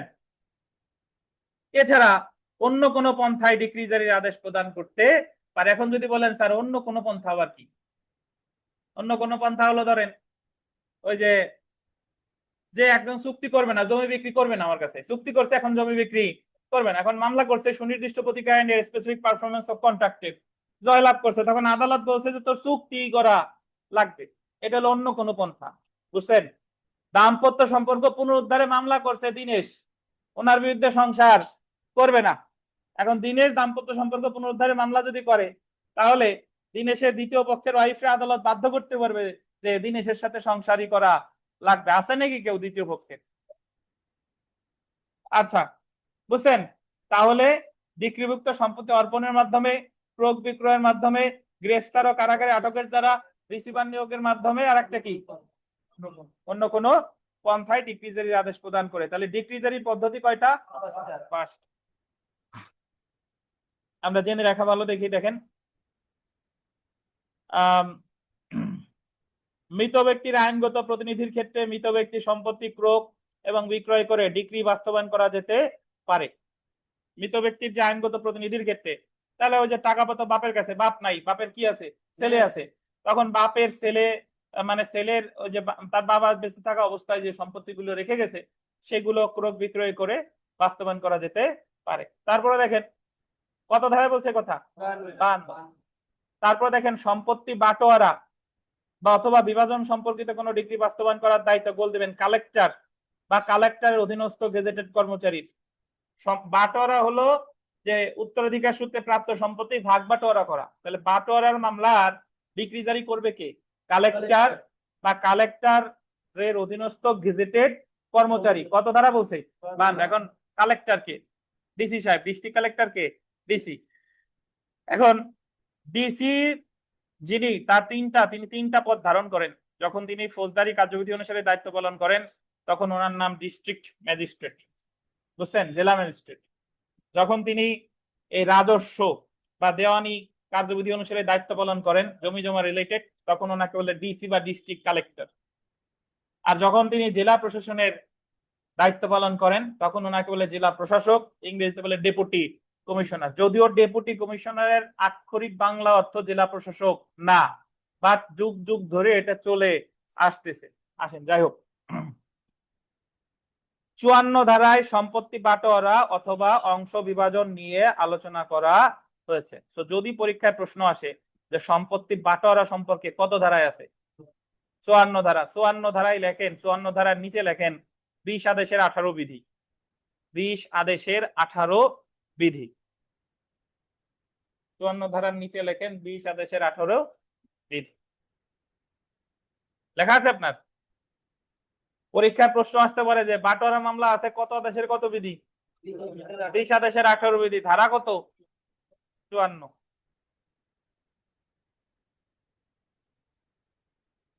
বিগত বছর প্রশ্ন পড়েন দেওয়ানি কার্যবিধি 54 ধারায় কোন বিষয় বর্ণিত আছে? বিনা পরোয়ানায় গ্রেফতার, সম্পত্তি বাটোয়ারা অথবা অংশ বিভাজন, চিরস্থায়ী নিষেধাজ্ঞা, মৃত্যুদণ্ড, রাজকোণ। কোনটা আছে? সম্পত্তি বাটোয়ারা বা অংশ বিভাজন। আর 54 ধারা ছাড়া আর আছে কোথায়? 20 আদেশের 18 বিধিতে। চলে আসি গ্রেফতার ও আটক। অ্যারেস্ট এন্ড ডিটেনশন ধারা কত? 55। 55 কর নাকি কেউ আছেন? কেউ বলে অনেকে 55 শুনছি। দেখেন দেখেন, আচ্ছা দেখেন তো প্রথমে দেখেন অ্যারেস্ট এন্ড ডিটেনশন ধারা কত? 55। যে কোনো সময় কিংবা যে কোনো দিন, এটা আন্ডারলাইন করেন, যে কোনো সময় কিংবা যে কোনো দিনে ডিক্রি জারির জন্য দেনাদারকে গ্রেফতার করা যাবে এবং দেওয়ানি কারাগারে আটক রাখা যাবে, সিভিল প্রিজন। তো যদি পরীক্ষার প্রশ্ন আসে যে একজন দায়ীকে কখন গ্রেফতার করা যাবে, যে কোনো সময় যে কোনো দিনে। আচ্ছা, জেনে রাখা ভালো। দেনাদারকে গ্রেফতার করার উদ্দেশ্যে আন্ডারলাইন করবেন কোন বাসগৃহে, বাসগৃহে মানে কি যেখানে বসবাস করে, সূর্যাস্তের পর গোল দেন, সূর্যাস্তের পর, এবং গোল দিবেন সূর্যোদয়ের পূর্বে প্রবেশ করা যাবে না। একটু আগে বলছে কি যে কোনো সময় যে কোনো দিনে গ্রেফতার করা যাবে, তবে যখন সূর্যাস্ত হয়ে গেছে আর সূর্য উদয় এখনো হয়নি, এই সময়ে বাসগৃহে আপনি ঢুকে গ্রেফতার করতে পারবেন না। কোন মামলায়? দেওয়ানি মামলা। এখন আপনি উকিল সাহেব, পুলিশ গ্রেফতার করতে আসছে, দেখা গেলো ওয়ারেন্ট অনুসারে যৌতুকের মামলায় গ্রেফতার করতে আসছে, ওই ঘরের ভিতরে নতুন একজন আছে ল পড়তেছে, তাড়াতাড়ি পুলিশে দেখাই দিছে এই যে দেখেন বাসগৃহে রাতের বেলা গ্রেফতার করা যাবে না। পুলিশও মাথা চুলকাচ্ছে, তাই তো এখানে তো তাই লেখা, বাট অ্যাকচুয়ালি এটা আছে কোথায়? কোন আইনে? দেওয়ানি মামলায়। আর ওনারা গ্রেফতার করতে আসছে কিসে? বলতে দিতে। বুঝতে পারছেন? আচ্ছা, এখন দেখেন তারপরটা দেখেন, অর্থ পরিশোধের ডিক্রি জারিতে দেনাদারকে গ্রেফতার করা হলে এবং পরবর্তীতে দেনাদার ডিক্রির অর্থ পরিশোধ করলে গ্রেফতার করার খরচ গ্রেফতারকারী কর্মকর্তার নিকট প্রদান করলে গ্রেফতারকারী কর্মকর্তা এমন দেনাদারকে মুক্তি দিবে। ধারা কত? 55। দেখেন, অর্থাৎ যখন অর্থের মামলায় কাউরে গ্রেফতার করছে এবং যারে গ্রেফতার করছে সে যদি ওই কর্মকর্তার কাছে পরিশোধ করে দেয়, যে টাকার জন্য গ্রেফতার করছে সেই টাকাটা যদি কি পরিশোধ করে দেয়, তাহলে তারে কি দিবে? মুক্তি দিবে। বুঝছেন? এটা কত ধারাই আছে? এতক্ষণ যা পড়ছি 55 ধারাই আছে। তারা মনে না রাখলে সমস্যা নেই, এই বিষয়গুলো মনে রাখতে হবে যে কখন গ্রেফতার করা যাবে না, সূর্যাস্তের পরে, সূর্যোদয়ের পূর্বে। কোথায় ঢুকা? বাসগৃহে। তারপরে দেখেন, অর্থের ডিক্রি জারিতে আটককৃত রায়ের দেনাদার দেউলিয়া, আন্ডারলাইন করবেন, দেউলিয়া হওয়ার আবেদন করতে পারে দেওয়ানি কার্যবিধির 55(3) ধারা অনুসারে। কিসের আবেদন করবে? দেউলিয়া হওয়ার আবেদন করবে। কত দিনের মধ্যে? 1 মাস। একটু লিখে রাখেন, এখানে আগে লেখাইছিলাম না একদিন, ওই জায়গায় দেউলিয়া হওয়ার আবেদনটা করবে, ব্র্যাকেটে লেখেন 1 মাস। 1 মাস। ওই যে দেউলিয়া হওয়ার আবেদন করে 1 মাস। এই দেউলিয়া অনেকে বুঝেন না, দেউলিয়ার ইংরেজি ইনসলভেন্ট। আপনার কাছে আদালত 1000 কোটি টাকা পাবে, আপনি দেশে এসে বলতেছেন আমি এলাম দেউলিয়া, আর আপনি মুখ দিয়ে দেউলিয়া বললে হবে না। দেউলিয়ার জন্য আদালতে কি মামলা করতে হয়, তখন যে সময় নিতে পারে আমি দেউলিয়া, এবং এই ক্ষেত্রে সে সময় পাবে কতদিন? 1 মাস। সাফ কথা, কতদিন? 1 মাস। কোন প্রশ্ন? আচ্ছা, এরপরে দেখেন, ডিক্রি জারিতে মহিলাকে আটক না করা। এখন আর এই সুবিধা নাই। অর্থ পরিশোধের ডিক্রি জারি করতে আদালত ডিক্রি জারিতে কোনো মহিলাকে দেওয়ানি কারাগারে গ্রেফতার বা আটক করার আদেশ দিবে না। এটা আগের লেখা ছিল, এখন একটু লিখবেন। অর্থ পরিশোধের ডিক্রি জারি করতে আদালত, ওই যে কোনো মহিলাটা কেটে দেন, কোনো মহিলা, এটা কাটেন, কোন মহিলা আছে ওটা কাটেন, ওটা কেটে উপরে বা নিচে লেখেন বৃদ্ধ, বৃদ্ধ কমা অসুস্থ, বৃদ্ধ অসুস্থ কমা গর্ভবতী, গর্ভবতী বা স্তন্যদানকারী মহিলা, গর্ভবতী বা স্তন্যদানকারী মহিলা দেওয়ানি কারাগারে গ্রেফতার বা আটক করার আদেশ দিবে না। তাহলে আগে শুধু মহিলা ছিল, সে কি বৃদ্ধ ছিল নাকি স্তন্যদানকারী ছিল নাকি ইয়াং ছিল, এটা কোনো বিষয় না। মহিলা হলেই তাকে অর্থের মামলায় গ্রেফতার করা যেত না। বাট 2025 সালের সংশোধনীতে এই নিয়ম করছে মহিলা, ওটাকে কেটে কি লিখছে বৃদ্ধ। এখন এই বৃদ্ধ মিন্স পুরুষ মহিলা উভয়, এমন না যে শুধুমাত্র বৃদ্ধ মহিলা, বুঝেন কিনা। অসুস্থ মানে কি পুরুষ মহিলা উভয়। আর যদি মহিলা হতে হয় শুধু মহিলার ক্ষেত্রে প্রযোজ্য কি গর্ভবতী বা স্তন্যদানকারী মহিলা, এনাদেরকে কি করা যাবে না, অর্থের মামলায়, দেওয়ানি মামলা, অবশ্যই কি মামলা, দেওয়ানি মামলায় গ্রেফতার করা যাবে না।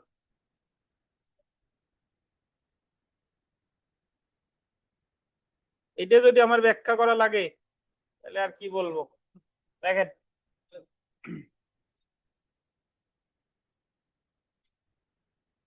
আচ্ছা দেখেন, দাম্পত্য পুনরুদ্ধারের ডিক্রি জারি করতে কোন মহিলাকে দেওয়ানি কারাগারে গ্রেফতার বা আটক রাখতে পারবে না। দাম্পত্য সম্পর্ক পুনরুদ্ধার in execution of A decree for restitution of conjugal rights,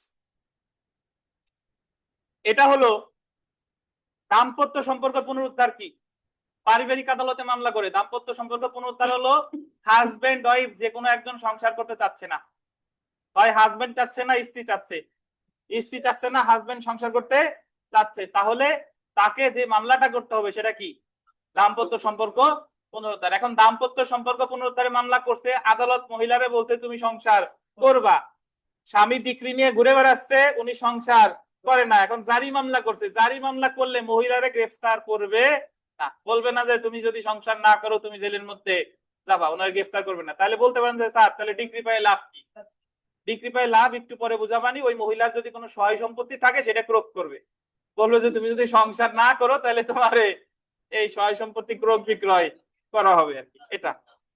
আচ্ছা তাহলে দেখেন,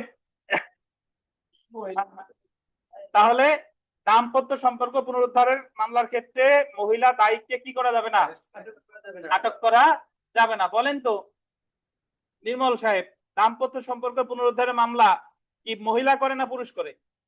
স্যার এটা তো মনে করেন যে বিশেষ করে পুরুষরাই বেশি করে, যদি মহিলারা সংসার করতে না চায়। আর বিশেষ করে তো বুঝলাম, আর সাধারণভাবে মানে দুইজনেই করতে পারে। তো সেটা বলেন, দুজনই করতে পারে। তারপরে বেশিরভাগ যেরকম আপনারা জানেন হয়তো বা ওই ভাইবার সময় এটা বেশি কাজে লাগবে, যে যৌতুক নিরোধ আইন 2018, যৌতুক চাওয়া দাবি করা, এটা কিন্তু মহিলারা করে মামলা, বাট এটা পুরুষও করতে পারে, পুরুষও মহিলার বিরুদ্ধে মামলা করতে পারে যে ওয়াইফ আমার কাছে যৌতুক চাইছে, কারণ ওই আইনে 3 ধারা 4 ধারা বা যৌতুকের যে সংজ্ঞা ওখানে বলা আছে, এক পক্ষ বিয়ের এক পক্ষ যদি আর এক পক্ষের কাছে চায়, ওখানে বলে নাই যে স্বামী স্ত্রীর কাছে, ওই জায়গায় বলছে কি এক পক্ষ আর এক পক্ষের কাছে।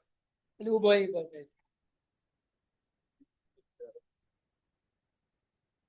এখানে একটা ধারা লেখেন, ধারা 57, ধারা 57 তীর চিহ্ন দিয়ে লেখেন খোরাকি ভাতা। আচ্ছা এটা লেখা লাগবে না, এটা কেটে তার লেখেন, লেখেন খোরাকি ভাতা, ব্র্যাকেটে লেখেন বাতিল, খোরাকি ভাতা ব্র্যাকেটে লিখে রাখেন বাতিল।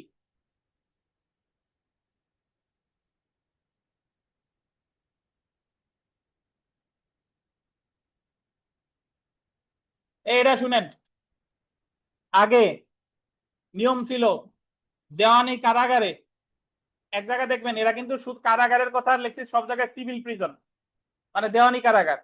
ধরেন বাদীর মামলায় কারাগারে গেছে বিবাদী, এখন বিবাদী কারাগারে যতদিন থাকবে তার ভরণ পোষণের টাকা বাদীকে দেওয়া লাগবে, এটারে বলতো সাবসিস্টেন্স অ্যালাউন্স বা খোরাকি ভাতা, এবং এটা ওই বিবাদীর জীবনযাত্রা অনুসারে দেওয়া লাগবে, মানে তার যে লাইফ স্টাইল লিড করে সেই অনুসারে দেওয়া লাগবে, এটারে বলতো কি খোরাকি ভাতা। তার মানে যে জেলে নেবে তারও বিপদ, তার থাকা খাওয়ার খরচ উল্টা দেওয়া লাগবে। বাট বর্তমানে এই বিধানটা আর নাই, 2025 সালের দেওয়ানি কার্যবিধি সংশোধন করে এই সাবসিস্টেন্স অ্যালাউন্সের যে বিধানটা এটা কি করছে, বাতিল করছে। তাহলে এখন থাকা খাওয়ার খরচ সরকারি দিবে, ফৌজদারি মামলায় যেরকম দেয় সেরকম, বুঝছেন?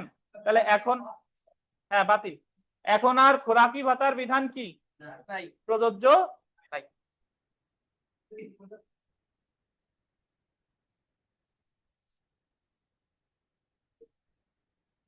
আমাদের যে আইনমন্ত্রী মহোদয় উনি কিছুদিন আগে বক্তব্য দিছে যে আমি যে 2025 সালে সিপিসির যত বিধানাবলী সংশোধন করছে, যত জায়গা বিধি যোগ করছে, ধারা যোগ করছে, যা যোগ করছে, এইগুলা তো ওই সব সংসদ সদস্যদের হাতে এর এক এক কপি দেওয়া লাগবে, আরো অনেক জায়গা লাগবে, তারপরে এর উপরে আলোচনা হবে, তারপরে পাস হবে।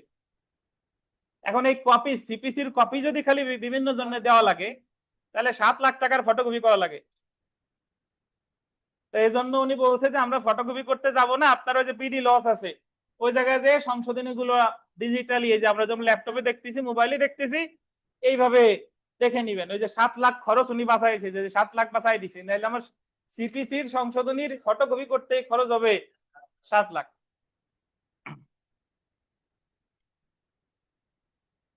আচ্ছা দেখেন,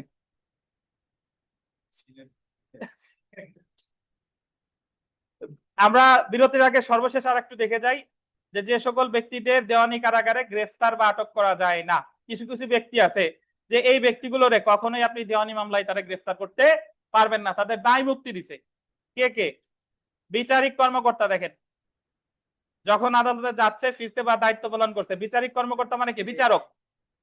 যখন সে আদালতে যাচ্ছে, ফিরছে, অথবা কি দায়িত্ব পালন করছে, কিন্তু বিচারিক কর্মকর্তা যদি বাসায় থাকে, গ্রেফতার করা যাবে। তারপরে দেখেন, যখন আইনজীবী এবং তাদের সাক্ষী সমন মান্য করে যখন আদালতে যাচ্ছে, ফিরছে বা যোগদান করছে, আইনজীবী একই কি পান না? আচ্ছা, না পারলে চুপ করে শুনেন। আইন প্রণয়নকারী সংস্থার কর্মকর্তা, আইন প্রণয়নকারী সংস্থা কারা? জাতীয় সংসদ, মেম্বারদের, পার্লামেন্ট মেম্বারদের গ্রেফতার করা যাবে না। সরকারি কর্মকর্তা যার অফিসিয়াল কার্যের জন্য মকদ্দমা হয়েছে, ডিসি সাহেবের অফিসিয়াল কর্মের জন্য তার বিরুদ্ধে যদি মামলা হয়, তারে গ্রেফতার করা যাবে না। যে কোনো সরকারি কর্মকর্তা যার গ্রেফতার জনগণের জন্য বিপদ এবং অসুবিধা তৈরি করতে পারে বলে সরকার অফিসিয়াল গেজেটে ঘোষণা করছে, বলছে যে এই লোকরে যদি গ্রেফতার করা হয়, তাহলে জনসাধারণের জন্য এটা কি? বিপদ। এই ধরনের লোকজনে গ্রেফতার করা যাবে না। আপনাদের বইতে আছে, হয়তো বা খুঁজে পাচ্ছেন না, অন্য কোথাও আছে, শুনেন। তাহলে কে কে? বিচারিক কর্মকর্তা, আইনজীবী, আইন প্রণয়নকারী সংস্থার কর্মকর্তা, সরকারি কর্মকর্তা যার বিরুদ্ধে অফিসিয়াল মামলা হয়েছে অফিসিয়াল কাজের জন্য, আর এমন সরকারি কর্মকর্তা যারা যদি গ্রেফতার করা হয়, তাহলে জনগণের জন্য কি হবে?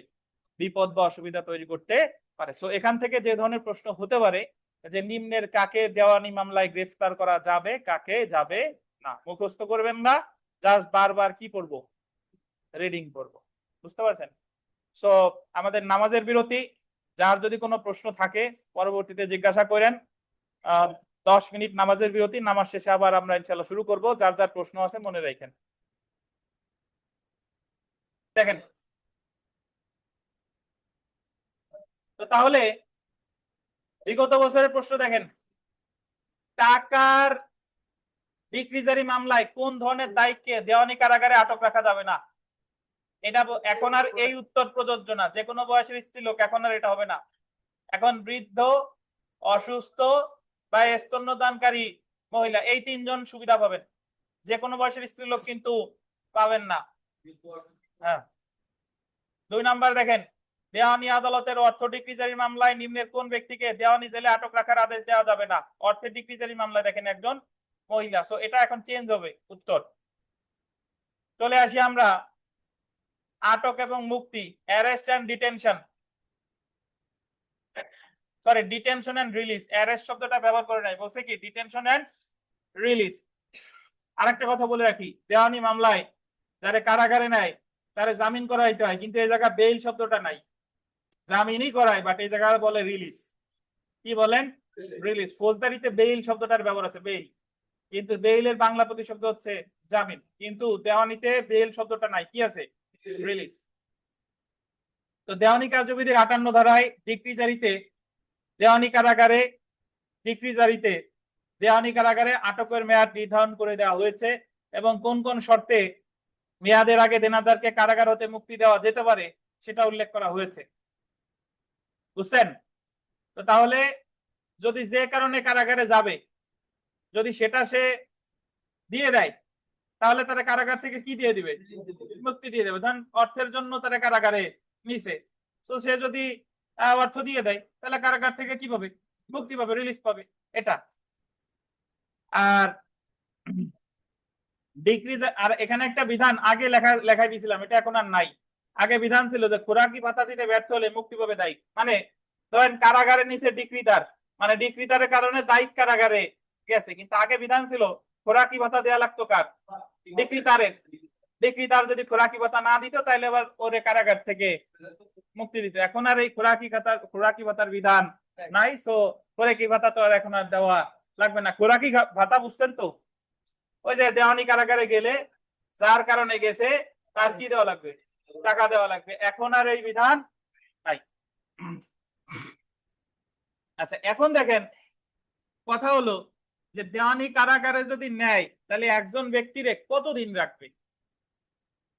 দেখেন, ডিক্রি জারিতে দেওয়ানি কারাগারে আটকের মেয়াদ গোল দিবেন 50 টাকার বেশি পরিশোধের ডিক্রির ক্ষেত্রে 6 মাসের জন্য দেওয়ানি কারাগারে আটক রাখা যাবে, এবং অন্যান্য ক্ষেত্রে 6 সপ্তাহ। 3টে স্টার দেন। যদি অর্থের পরিমাণ 50 টাকার বেশি হয় তাহলে কত মাস? 6 মাস। আর যদি অর্থের পরিমাণ 50 থেকে তার নিচে হয় তাহলে 6 সপ্তাহ। বুঝতে পারছেন? তো এখানে আর একটা জিনিস একটু মনে রাখা দরকার, সেটা হলো আমাদের ফৌজদারি মামলার ক্ষেত্রে দণ্ডবিধিতে বলা আছে 67 রায়। শুধু অর্থের পরিমাণ, অর্থদণ্ড যদি 50 টাকা হয় তাহলে 2 মাস, 100 টাকা হইলে 4 মাস, 100 টাকার বেশি হলে 6 মাস। ফৌজদারি হিসাবটা ছিল 50 = 2 মাস, 100 টাকা = 4 মাস, 100 টাকার বেশি হলে 6 মাস। আর দেওয়ানির হিসাবটা হলো 50 টাকা পর্যন্ত হলো 6 সপ্তাহ, আর 50 টাকার বেশি হলে 6 মাস। বুঝছেন? এখানে আরেকটা কথা, 2025 সালের সংশোধনীতে বলছে যে আপনি 6 মাসের জন্য থাকলেন, কিন্তু তার মানে এই না যে আপনার ওই অর্থ আর দেওয়া লাগবে না।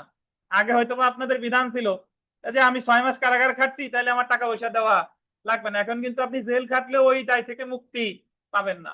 আবারও বলে রাখি, রিসেন্টলি নেগোশিয়েবল ইনস্টলমেন্ট অ্যাক্টের ওই যে এনআই অ্যাক্টের মামলা, চেকের মামলায় তো সাজা দেয় 1 বছর সর্বোচ্চ, আর অর্থদণ্ড 3 গুণ পর্যন্ত হতে পারে। তো ওই 1 বছর যদি আপনি খাটেনও তাও আপনার অর্থদণ্ড থেকে মুক্তি এখনো পাবেন না। বুঝতে পারছেন? অর্থদণ্ড ঠিকই আপনার কাছ থেকে আদায় করে পারবে। আচ্ছা আচ্ছা, এখন দেখেন বিগত বছরের একটা প্রশ্ন দেখেন।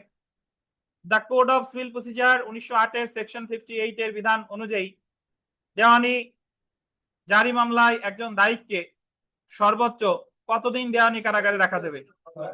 কতদিন? 6 মাস। এখানে আরেকটা কথা লেখেন, ধারা 59 লেখেন।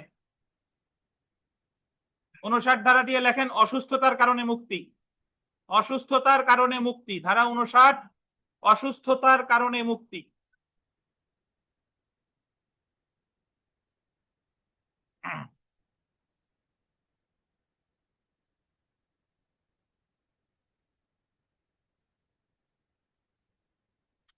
অসুস্থতার কারণে মুক্তি। তাহলে এখানে আমরা 2টা বিধান পাইছি দেখেন ভাই। একটা হলো মুক্তি 58তেও আছে, মুক্তি 59তেও আছে। 58 মুক্তি হলো যে কারণে কারাগারে নিছিল সেইটা আপনি দিয়ে দিচ্ছেন, তাহলে মুক্তি হলো 58। আর 59 কি? অসুস্থতা, আপনি অসুস্থ, সেই ক্ষেত্রে মুক্তি দেবে কত ধারায়? 59 ধারায়। ধন্যবাদ। আমরা সেলফ প্র্যাকটিসের 2 নম্বর প্রশ্নটা দেখি। অনধিক 50 টাকা ডিক্রি জারিতে অনধিক 50 অনেকে বুঝেন না, মানে সর্বোচ্চ 50। অনধিক মানে হলো নট মোর দেন, মানে সর্বোচ্চ। তাহলে অনধিক 50 টাকা ডিক্রি জারিতে একজন ব্যক্তিকে আটক রাখা যাবে সর্বোচ্চ কতদিন? 6 সপ্তাহ। আর যদি 51 টাকা হতো তাহলে কতদিন? 6 মাস। আচ্ছা, এখন দেখেন এখানে একটা প্রশ্ন এসে থাকে, মাঝে মাঝে আসে যে জারি মামলায় কোন কোন সম্পত্তি ক্রোক করা যাবে আর কোন কোন সম্পত্তি ক্রোক করা যাবে না। এখানে একটু দেখেন, এগুলো রিডিং পড়বো, আমরা মুখস্থ করতে যাব না। ক্রোক বা অ্যাটাচমেন্ট, ডিক্রি জারির জন্য যে সকল সম্পত্তি ক্রোক বা বিক্রয় করা যাবে, দেখেন আন্ডারলাইন করেন। জমি বিক্রি করা যাবে, গৃহ, দালান, কোঠা, টাকা, bank note, bill of exchange, promissory note, bond, company share ইত্যাদি। এগুলা কি ক্রোকও করা যাবে, বিক্রিও করা যাবে। এরপরে দেখেন ডিক্রি জারির জন্য যে সকল সম্পত্তি ক্রোক বা বিক্রি করা যাবে না, কোন কোনগুলা ক্রোক বিক্রি করা যাবে না। দেখেন চাষির বাসগৃহ, মানে যিনি কৃষক, তার যে ঘর আছে এটা কি করা যাবে না, ক্রয় বিক্রয় করা যাবে না। হিসাবের খাতাপত্র, সরকারি পেনশনভোগীদের প্রাপ্য মঞ্জুরকৃত বৃত্তি, আনুতোষিক, পরিধেয় বস্ত্রাদি, রান্নার বাসন, বিছানা ইত্যাদি। এখন আপনার কাছে মনে হতে পারে হিসাবের খাতা, বাসগৃহ, পরিধেয় বস্ত্র এগুলো কি বেচা কিনা যায়? হ্যাঁ, বর্তমান প্রেক্ষাপটে মনে হতে পারে যে এটা কেমন যেন হয়ে গেছে, বাট 1908 সালের প্রেক্ষাপটে এগুলারও অনেক দাম আছে। তাহলে আমার মনে রাখতে হবে এই যেগুলা ক্রয় করা যায় না এই জিনিসগুলো একটু অদ্ভুত টাইপের। দেখেন, বাসগৃহ, হিসাবের খাতা, সরকারি পেনশনভোগীদের প্রাপ্ত মঞ্জুরকৃত বৃত্তি, আনুতোষিক, পরিধেয় বস্ত্রাদি, রান্নার বাসন, বিছানা ইত্যাদি। আচ্ছা, সরকার চাইলে কৃষিজাত উৎপাদিত দ্রব্য যা কৃষকের খরপোশের জন্য লাগে তা ক্রয় হতে অব্যাহতি দিতে পারে। বিবিআই 3 টেস্টারতে পরীক্ষায় প্রশ্ন আসবে যে সরকার চাইলে কোন ধরনের সম্পত্তি ক্রয় হতে অব্যাহতি দিতে পারে। কৃষিজাত উৎপাদিত দ্রব্য হলেই হবে না, যা কৃষকের খরপোশের জন্য লাগে। তার মানে একজন ধান উৎপাদন করছে, এখন ধান 1 বছরের জন্য তার খরপোশের জন্য যা লাগে এটা তার কাছ থেকে কি করা যাবে না, ক্রয় করা যাবে না। বাট বাড়তি যেটা আছে এটা কিন্তু ক্রয় করা যাবে।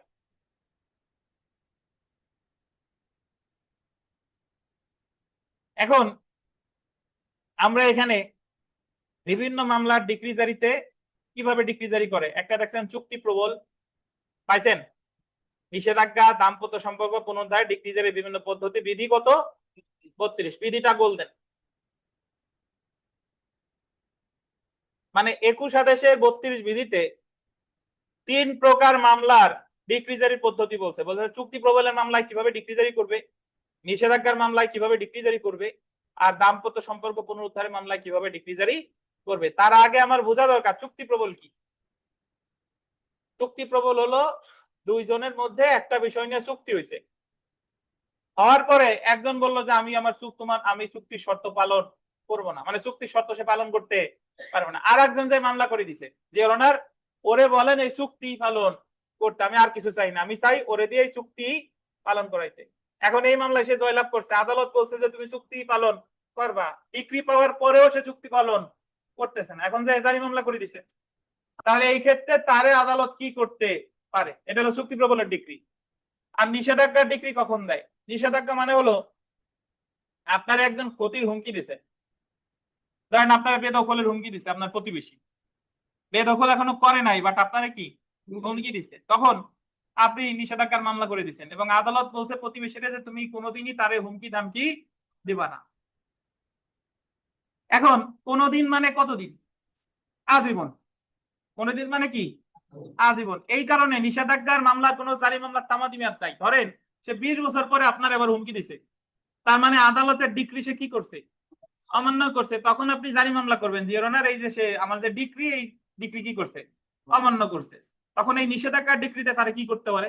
আর একটা হলো দাম্পত্য সম্পর্ক পুনরুদ্ধার, ওই যে আদালত নির্দেশ দিছে ওয়াইফ রে যে তুমি তোমার স্বামীর সাথে সংসার করবা, বাট তারপরেও তারে দিয়ে সংসার করানো যাচ্ছে না। এখন স্বামী যদি জারি মামলা করে তাহলে আদালত ওই স্ত্রীকে কি কি করতে পারে। এই 3টা ডিক্রিতে কিভাবে জারি করবে সেই সম্পর্কে আলোচনা করেছে 21 আদেশের কত বিধি? 32। তো প্রথমে আমরা দেখি, দেখেন যে ক্ষেত্রে 1 নাম্বার, যে ক্ষেত্রে চুক্তির সুনির্দিষ্ট বলবৎকরণের বা নিষেধাজ্ঞার বা দাম্পত্য সম্পর্ক পুনরুদ্ধারের ডিক্রি প্রদান করা হয় এবং রায়ের দেনাদার উক্ত ডিক্রি এই যে দেখেন মান্য করার সুযোগ পেয়েও গোল দিবেন ইচ্ছাকৃতভাবে অমান্য করে, সেই ক্ষেত্রে আন্ডারলাইন করবেন দাম্পত্য সম্পর্ক পুনরুদ্ধার ডিক্রি দায়িকের সম্পত্তি গোল দিবেন ক্রোকের মাধ্যমে বলবৎ করা যেতে পারে। মানে আপনি দাম্পত্য সম্পর্ক পুনরুদ্ধার ডিক্রি, ওই যে ওয়াইফ সংসার করবে না বা হাজবেন্ড সংসার করবে না, তারে তো গ্রেফতার করা যাবে না, তার সম্পত্তি কি করা যাবে, ক্রোক করা যাবে। কিন্তু যদি চুক্তির সুনির্দিষ্ট বলবৎকরণের হয় বা নিষেধাজ্ঞার হয়, যদি সুনির্দিষ্ট বলবৎকরণের হয় অথবা কি নিষেধাজ্ঞার হয়, সেক্ষেত্রে দায়িক বা রায়ের দেনাদারকে দেওয়ানি কারাগারে আন্ডারলাইন করেন আটক করে তার সম্পত্তি ক্রোক করে বা উভয় প্রকারে এই কার্যকর করা যাবে। তাহলে নিষেধাজ্ঞা আপনাদের যে বেদখলের হুমকি দিল, আদালত তার সম্পত্তি কি করতে পারবে, ক্রোক করতে পারবে অথবা তারে গ্রেফতারও করতে পারবে। চুক্তি যে প্রতিপালন করতেছে না তারা কি করতে পারবে? আটক করতে পারবে, গ্রেফতার করতে পারবে, মানে আটক করতে পারবে, আবার তার সম্পত্তি কি ক্রয় করতে পারবে। এই দুইটা ডিক্রির প্রতিকার একই, বাট ওই দাম্পত্য সম্পর্ক পুনরুদ্ধারের ক্ষেত্রে কি আটক গ্রেফতার করা যাবে না, হাজবেন্ডেও যাবে না, করা ওয়াইফরেও যাবে না, জাস্ট ওই সম্পত্তি কি করা যাবে? যাবে। ক্রয় করা যাবে। ক্রয় না, কি ক্রয়। জি। এখন আপনাদের এখান থেকে কি প্রশ্ন হতে পারে দেখেন, পরীক্ষায় প্রশ্ন আসবে যে নিম্নের কোনটি দাম্পত্য সম্পর্ক পুনরুদ্ধারের ডিক্রি জারি পদ্ধতি নয়? ক্রয় করা, গ্রেফতার করা, ক ও খ, ধরেন এটা, তাহলে কোনটা পদ্ধতি নয়? গ্রেফতার করা। এই মামলায় কি করা যাবে না? গ্রেফতার করা যাবে না। যদি বলে হাজবেন্ডে গ্রেফতার করা যাবে, না, হাজবেন্ডেও যাবে না, ওয়াইফেও যাবে। দেখেন তারপরে চুক্তির সুনির্দিষ্ট বলবৎকরণের ডিক্রিটি বা নিষেধাজ্ঞা ডিক্রিটি কোনো কর্পোরেশনের বিরুদ্ধে হলে, কর্পোরেশন ধরেন জীবন বীমা কর্পোরেশনের বিরুদ্ধে হলে, সেই কর্পোরেশনের সম্পত্তি ক্রয় করে বা আদালতের অনুমতি ক্রমে সেটার পরিচালকগণকে বা অন্যান্য প্রধান কর্মকর্তাগণকে দেওয়ানি কারাগারে আটক করে বা ক্রয় বা আটক উভয় ডিক্রিটি জারি করা যাবে। তাহলে আমার মনে রাখতে হবে, কর্পোরেশন যদি হয়, মানে আপনি যদি কোনো কোম্পানির বিরুদ্ধেও করেন, প্রতিকার সেম, ক্রয় এবং অথবা গ্রেফতার বা আটক। তো জেনে রাখা ভালো, দেখেন জেনে রাখা ভালো যে স্বামী বা স্ত্রী ব্যতীত অন্য কোনো ব্যক্তির বিরুদ্ধে দাম্পত্য সম্পর্ক পুনরুদ্ধার ডিক্রি প্রদত্ত হয় না, এবং এই কারণে শুধুমাত্র তাদের সম্পত্তি প্রয়োগ করা যেতে পারে। দাম্পত্য সম্পর্ক পুনরুদ্ধারের মামলা বাদী বিবাদী সবসময় স্বামী স্ত্রী হয়, আর কেউ কিন্তু হয় না। শালাশালির বিরুদ্ধে কিন্তু করা যাবে না, বুঝছেন? তারপর দেখেন, স্বামী স্ত্রীকে দেওয়ানি কারাগারে আটক করে দাম্পত্য সত্ত্ব পুনরুদ্ধারের ডিক্রি জারি করা যায় না। অবাধ্য স্ত্রীকে তার স্বামীর সাথে যেতে এবং বসবাস করতে আদালত বাধ্য করতে পারে না। এক্ষেত্রে ডিক্রি অমান্য করার একমাত্র প্রতিকার হলো স্বামী বা স্ত্রীর সম্পত্তি কি করা? বুঝতে পারছেন? এই জায়গা দেওয়ানি প্র্যাকটিস কারা করেন? আছেন কেউ? লালন সাহেব করেন না? দেওয়ানি প্র্যাকটিস করেন? এই দাম্পত্য সম্পর্ক পুনরুদ্ধারের মামলা করছেন? দিনেশ করছেন? আচ্ছা, তো বিগত বছরের প্রশ্ন দেখেন।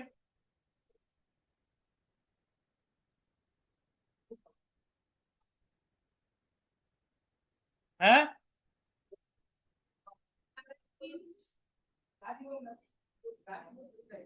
দেন ওরা একটু দেন, আমরা কথা শুনি, দেন।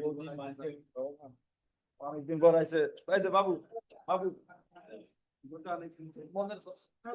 বলছি যে আপনি যে দাম্পত্য সম্পর্ক পুনরুদ্ধারের মামলা করছেন, জি জি সেখানে কি কখনো জারি মামলা করেন নাই? না জারি মামলা করে নাই স্যার। তার আগেই আপনাদের মিলমিশ হয়ে গেছে? না মিলমিশ কি সেটা সেট বেশি হয়েছে স্যার। সেটা সেট কি? মানে ওই আমি যাবো না, ওই মানে আকর্ষণীয় সেটা সেট হয়ে গেছে, আমি যাবো না। স্ত্রী বলেন তো উনি কোন সিটা সেট বলতেছে, পারেন কিনা?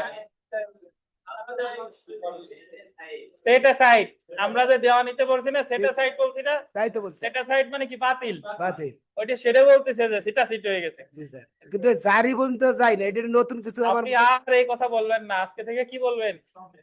সেটা সাইড। সেটা কথা আবার কয় কে? স্যার স্যার তাহলে বলেন স্যার, আবার ক্লিয়ার হই স্যার। সেটা সেটা বলেন sir. Set aside. Set aside, set aside, ঠিক আছে। আচ্ছা, যাই হোক, যদি জারি মামলা পর্যন্ত যেতেন তাহলে ওই হাজবেন্ড আর ওয়াইফকে কখনোই গ্রেফতার করা যেত না, বরং তাদের সম্পত্তি কি করা যেত? ক্রয় করা যেত। দেখেন, আপনারা যখন উকিল হয়ে যাবেন, এই যে যারা উকিল হয়েছে 15 লিখিত পরীক্ষা দেওয়ার পরে ওনারা যা পড়ছিল তার 50% এখনই ভুলে গেছে, আর 6 মাসের মধ্যে আরো 25% ভুলে যাবে। ওনাদের থাকবে 25% মাথায়। কেন? কারণ ওনারা নির্দিষ্ট একটা জিনিস নিয়ে ওই জায়গা প্র্যাকটিস করে, এবং অনেক জিনিস আপনারা পড়ে যাবেন কিন্তু ওই জায়গা লাগে। কারণ একটা মামলার কথা, যে জারি মামলা, দিনেশ দীর্ঘদিন প্র্যাকটিস করে এখনো জারি মামলা দেখে নেই, তাই এক জীবনে প্র্যাকটিস করতে গিয়ে অনেক জিনিস আপনি বইতে পড়ছেন কিন্তু বাস্তবে দেখতে গেলে দেখা গেল যে অনেক পরে গিয়ে ওই জিনিসটা পাইছেন। এজন্য এই আর কি, দেখেন বিগত বছরের প্রশ্ন পড়ি। সুনির্দিষ্ট চুক্তি প্রবলের মকদ্দমা ডিগ্রি দায়ী কর্তৃক ইচ্ছাকৃতভাবে মান্য করতে অপারগ হলে তা জারির ক্ষেত্রে কোন ব্যবস্থা অবলম্বন করা যাবে? চুক্তি প্রবল, দেওয়ানি কারাগারে আটক, সম্পত্তি প্রয়োগ অথবা কি উভয়। বুঝছেন? সেলফ প্র্যাকটিসের 2,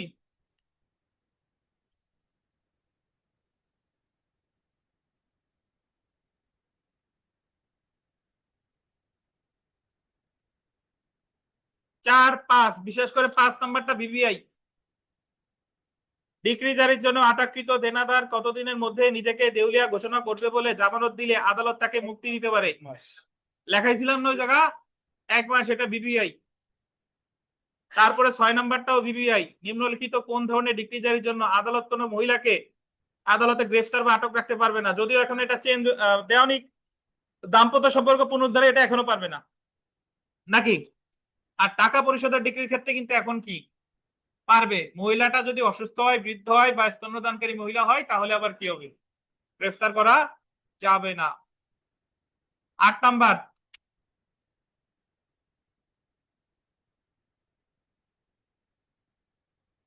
চোদ্দ, 16, বিশেষ করে 16 নাম্বারটা দেখেন।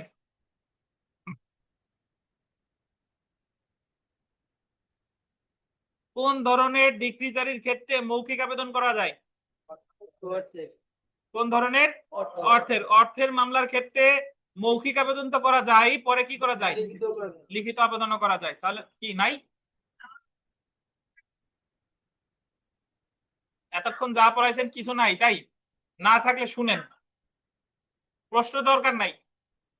আচ্ছা, আর যার বইতে নাই সে বাইসে গেছেন, ওই জিনিস পড়া লাগলো না, যতটুকু আছে ততটুকু পড়বেন। এটা হলো আমার সাজেশন। আর যার মনের মধ্যে খুঁতখুত হবে যে না বই আর একটা কিনা দরকার, কিনবেন বটে, বাট জীবনে আর পড়া হবে না। আচ্ছা দেখেন, ডিক্রি জারিতে স্থাবর সম্পত্তি বিক্রয়, sale of movable property. Decree জারিতে এখন আপনি টাকা পান দায়িকের কাছে, দায়িকের কোনো নগদ টাকা পয়সা নাই, তার জমি আছে, এখন জমি বিক্রি করে টাকাটা আদায় করে দিবে, এটাই তো কথা। আর জমি বিক্রি করবে কিভাবে? নিলামে তুলবে। ওই জমি তো নিলামে উঠবে, যে এই নিলাম জমিটা কে কিনবে, তখন নিলাম থেকে কেনার পদ্ধতি কি এই সম্পর্কে আলোচনা করছে 84 এবং 85 বিধিতে। এই যে দেখেন, ক্রেতা কর্তৃক ক্রয় মূল্য জমা, স্থাবর সম্পত্তির নিলাম বিক্রয় হওয়ার সাথে সাথে, গোল্ডেন স্থাবর সম্পত্তি শব্দটা গোল্ডেন, স্থাবর সম্পত্তির নিলাম বিক্রয় হওয়ার সাথে সাথে ক্রেতা ক্রয় মূল্যের গোল দেবেন 25% টাকা নিলাম পরিচালনা করে কর্মকর্তার নিকট প্রদান করবে। এটা ভিভিআই। পরীক্ষায় প্রশ্ন আসবে যে কোন ধরনের সম্পত্তি নিলামের ক্ষেত্রে 25% টাকা জমা দিবে? স্থাবর। আবার প্রশ্ন আসবে যে স্থাবর সম্পত্তি নিলাম বিক্রির হওয়ার সাথে সাথে ক্রয় মূল্যের কত পার্সেন্ট টাকা দিবে? বুঝছেন কিভাবে প্রশ্ন হয়? আচ্ছা, এরূপ অর্থ প্রদানে ব্যর্থ হলে তৎক্ষণাৎ উক্ত সম্পত্তির পুনরায় নিলাম বিক্রয় হবে। এটার অর্থ কি? একজন ধরেন দিনেশ কিনছে যে আমি এই জমি কিনবো, এখন টাকা দেওয়ার সময় টাকা নাই। কিছুদিন আগে চিফ জুডিশিয়াল ম্যাজিস্ট্রেট ভবনে মোটরসাইকেল বিক্রি করছিল না, গাড়ি টাড়ি কি জানো, এখন যারা নিলামে কিনছে পরে আর কিনে না, মানে টাকা আর দেয় না। আচ্ছা, তাহলে অনেকে আবেগে কেনে, মসজিদে অনেকে হাত তোলে যে আমি এত টাকা দেবো, ফ্যান দেবো এই কয়টা, পরে আর তারে তল্লাশি করে খুঁজে পাওয়া যায় না। তাহলে যে 25% টাকা যদি সে দিতে না পারে তাহলে নিলাম কি হবে? পুনরায় হবে। এরপর দেখেন, স্থাবর সম্পত্তি বিক্রয় হওয়ার তারিখ হতে গোল দেবেন 15তম দিনে। আদালত বন্ধ হওয়ার পূর্বে ক্রেতার সম্পূর্ণ ক্রয় মূল্য আদালতে জমা দিবে। কততম দিনে ভাই? 15তম দিন। মানে যেদিন কিনবে তার কয় দিনের মধ্যে জমা দিবে? 15তম দিন। বুঝছেন? এটা ইম্পর্টেন্ট। তাহলে সাথে সাথে দিবে কত? 25%। আর সকল টাকা দিবে কবে? বাদ বাকি আদালত বন্ধ হওয়ার পূর্বে। বিগত বছরের প্রশ্ন দেখেন, ডিক্রি জারি বলে কোন সম্পত্তি নিলাম বিক্রি হলে বিক্রির তারিখ থেকে কতদিনের মধ্যে ক্রেতা কর্তৃক ক্রয় মূল্য আদালতে জমা দিতে হয়? কতদিন? কতদিন বলেন? 15 দিন। কোন প্রশ্ন আছে? আচ্ছা, একটু আমাদের 2-3 মিনিটের বিরতি, তারপর আবার আরেকটু পড়বো আর কি, বেশি নাই, একটু আর অল্প আছে, অল্প পড়লে 21 আদেশ শেষ। একটু 2 মিনিটের বিরতি।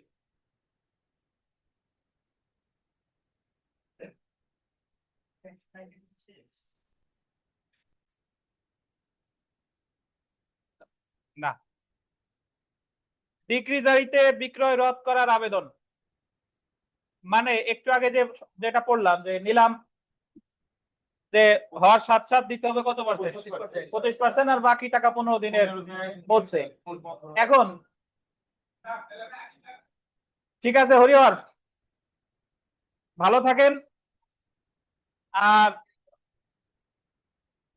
দেখা হবে। আর দোয়া করেন, সবার জন্য দোয়া করেন।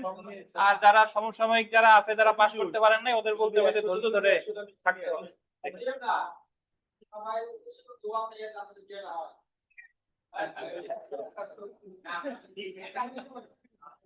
দাদা ওরে তো কইতে পারে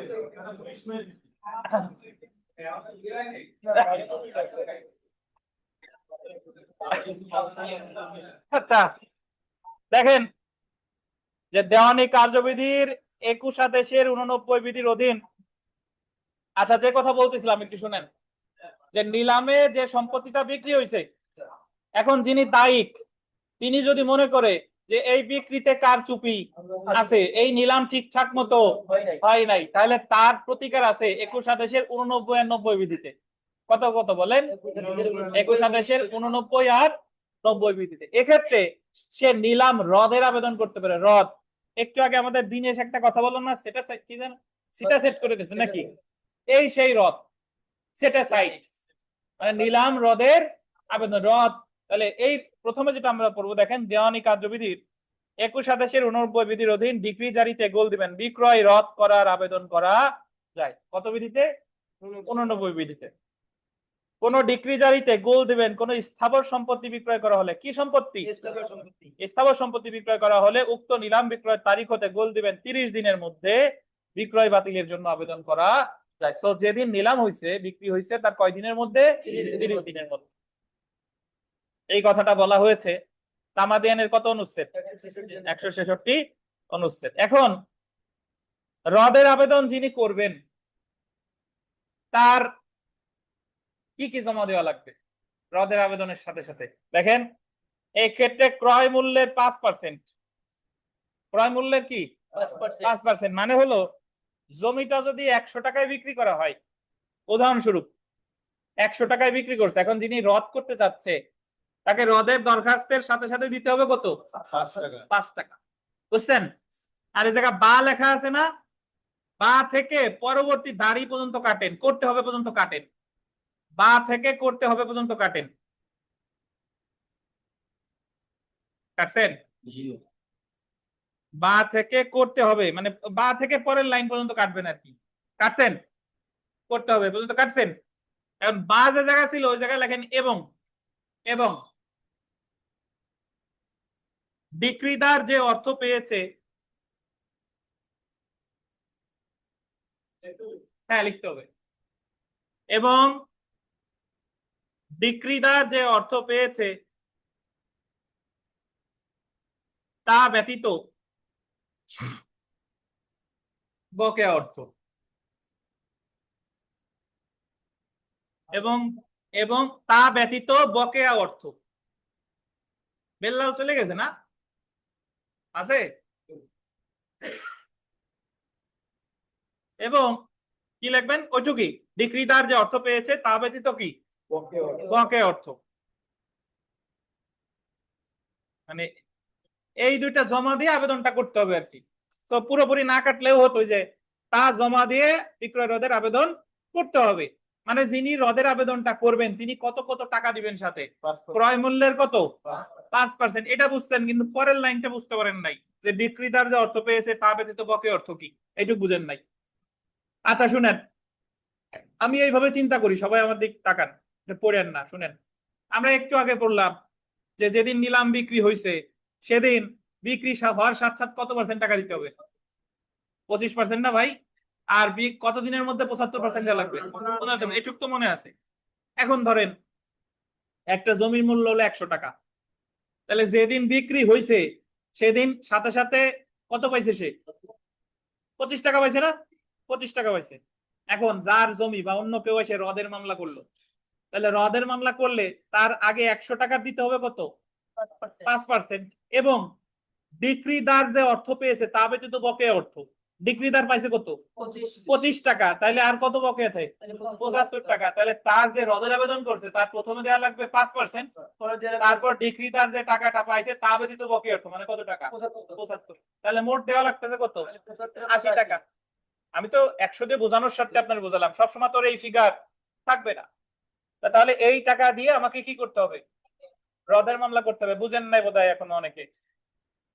যে রদের মামলা করবে নিলামে ওই সম্পত্তিটা যদি 100 টাকা বিক্রি হয় তাহলে কত দিতে হবে? 5%। আর সেই সাথে সাথে উনি দেখবে যে ডিক্রিতার কত টাকা পাইছে। ধরে নিছি ডিক্রিতার 25% টাকা পাইছে, তাহলে আর 75 টাকা সে পাই নাই। তাহলে ক্রয় মূল্যের 5%-এর সাথে আমার এক্সট্রা আরো দেওয়া লাগবে কত? এটা পাইছে তা ব্যতীত ক্লিয়ার? জমা দিয়ে কি করতে হবে? আবেদন নিলাম রদের আবেদনটা করতে হবে। তো ডিক্রি জারিতে কোনো স্থাবর সম্পত্তি নিলামে বিক্রয় হলে উক্ত নিলাম রদের জন্য 90 বিধির অধীন আবেদন করা যায়। এখন একটা জিনিস খেয়াল করেন, এই যে নিলাম রদের যে আবেদনটা, এটা 89 বিধিতেও যায় আবার 90 বিধিতেও যায়। আমি যদি 89 বিধিতে আবেদন করি তাহলে আমার টাকা লাগবে 5% প্লাস ডিক্রিদার যে টাকা পাইছে সেই টাকা ছাড়া বাদ বাকি টাকা। বাট আমি যদি 90 বিধিতে আবেদন করি তাহলে আমার টাকা পয়সা লাগবে না। তবে সেই ক্ষেত্রে আমার কি দেখাইতে হবে? দেখেন, নিলাম প্রচার বা পরিচালনায় গুরুত্বপূর্ণ অনিয়ম বা প্রতারণা থাকে। এক্ষেত্রে যে রদের আবেদন করছে 90-তে, সে দেখাবে যে নিলাম পরিচালনায় কি ছিল? অনিয়ম ছিল। ম্যাটেরিয়াল ইরেগুলারিটি বলে। ম্যাটেরিয়াল ইরেগুলারিটি মানে হলো গুরুত্বপূর্ণ অনিয়ম। আর আবেদনকারীকে যদি 22 বিধির অধীন নোটিশ দিতে কি হয়? 22 বিধির অধীন নোটিশ দিতে ব্যর্থ হয়। যদি আবেদনকারী প্রমাণ করতে পারে যে নিলাম প্রচার বা পরিচালনা, এই যে আন্ডারলাইন করবেন, গুরুত্বপূর্ণ অনিয়ম, ম্যাটেরিয়াল ইরেগুলারিটি, প্রতারণা বা ফ্রড ছিল, তাহলে আদালত উক্ত নিলাম রদ করতে পারে। তাহলে এখানে আমি খেয়াল করেন, রদের আবেদন 89 বিধিতে করা যায়, 90 বিধিতে করা যায়। 89 বিধিতে করলে আপনার টাকা পয়সা দেওয়া লাগবে, আর 90 বিধিতে করলে কি দেখাইতে হবে? অনিয়ম ছিল, এবং অথবা তারে কোনো নোটিশ দেয় নাই, বিক্রি করছে তারে কোনো কি দেয় নাই? নোটিশ দেয় নাই। সো জেনে রাখা ভালো। যদি দেখেন 89 এবং 90 বিধির অধীন নিলাম বিক্রয়ের তারিখ হতে 30 দিনের মধ্যে বিক্রয় বাতিলের জন্য আবেদন করা যায়। তামাদি আইনের কত অনুচ্ছেদ? 166 অনুচ্ছেদ। এছাড়া এখানে আরেকটা জিনিস একটু দেখবো, পরের পেজে আছে দেখেন, 89 এবং 90 বিধির অধীন বিক্রয় রদের কোনো আদেশ দিলে, এই যে দিনেশ দেখেন, an order setting aside a sale, setting aside পাইছেন? an order setting aside a sale মানে হলো বিক্রয় রদ। setting aside মানে কি? রদ। বা বিক্রয় বাতিল করা আবেদন প্রত্যাখ্যান, refusing an application to set aside a sale করে কোন আদেশ দিলে উক্ত আদেশ হলো আপিল যোগ্য এবং উভয় ক্ষেত্রে আপিল করা যায়। 43 আদেশ। এই জায়গায় একটু তীর চিহ্ন দিয়ে লেখেন বিধি 92। আমি বোঝাচ্ছি, আগে লেখেন, এখানে তীর চিহ্ন দিয়ে লেখেন বিধি 92।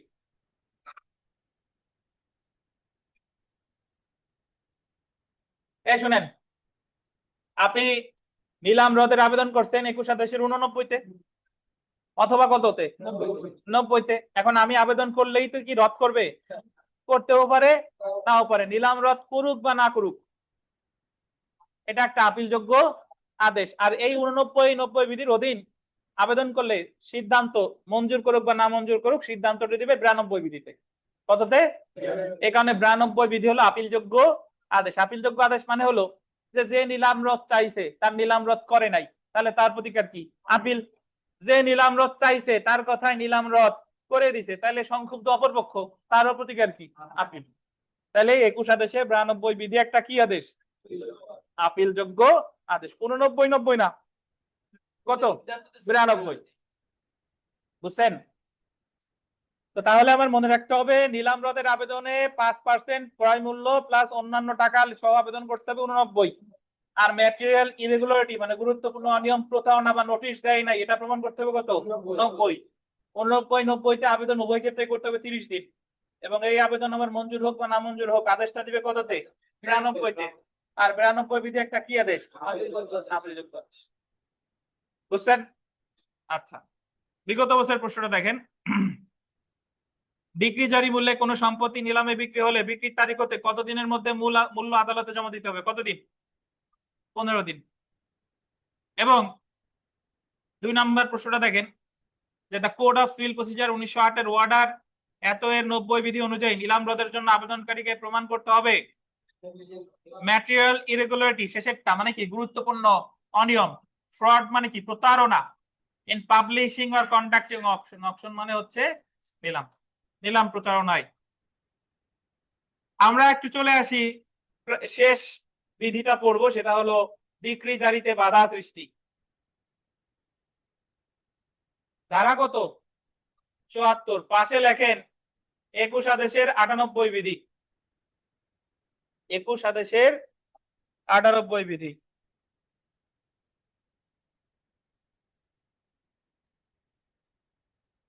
এই কথাটার অর্থ কি?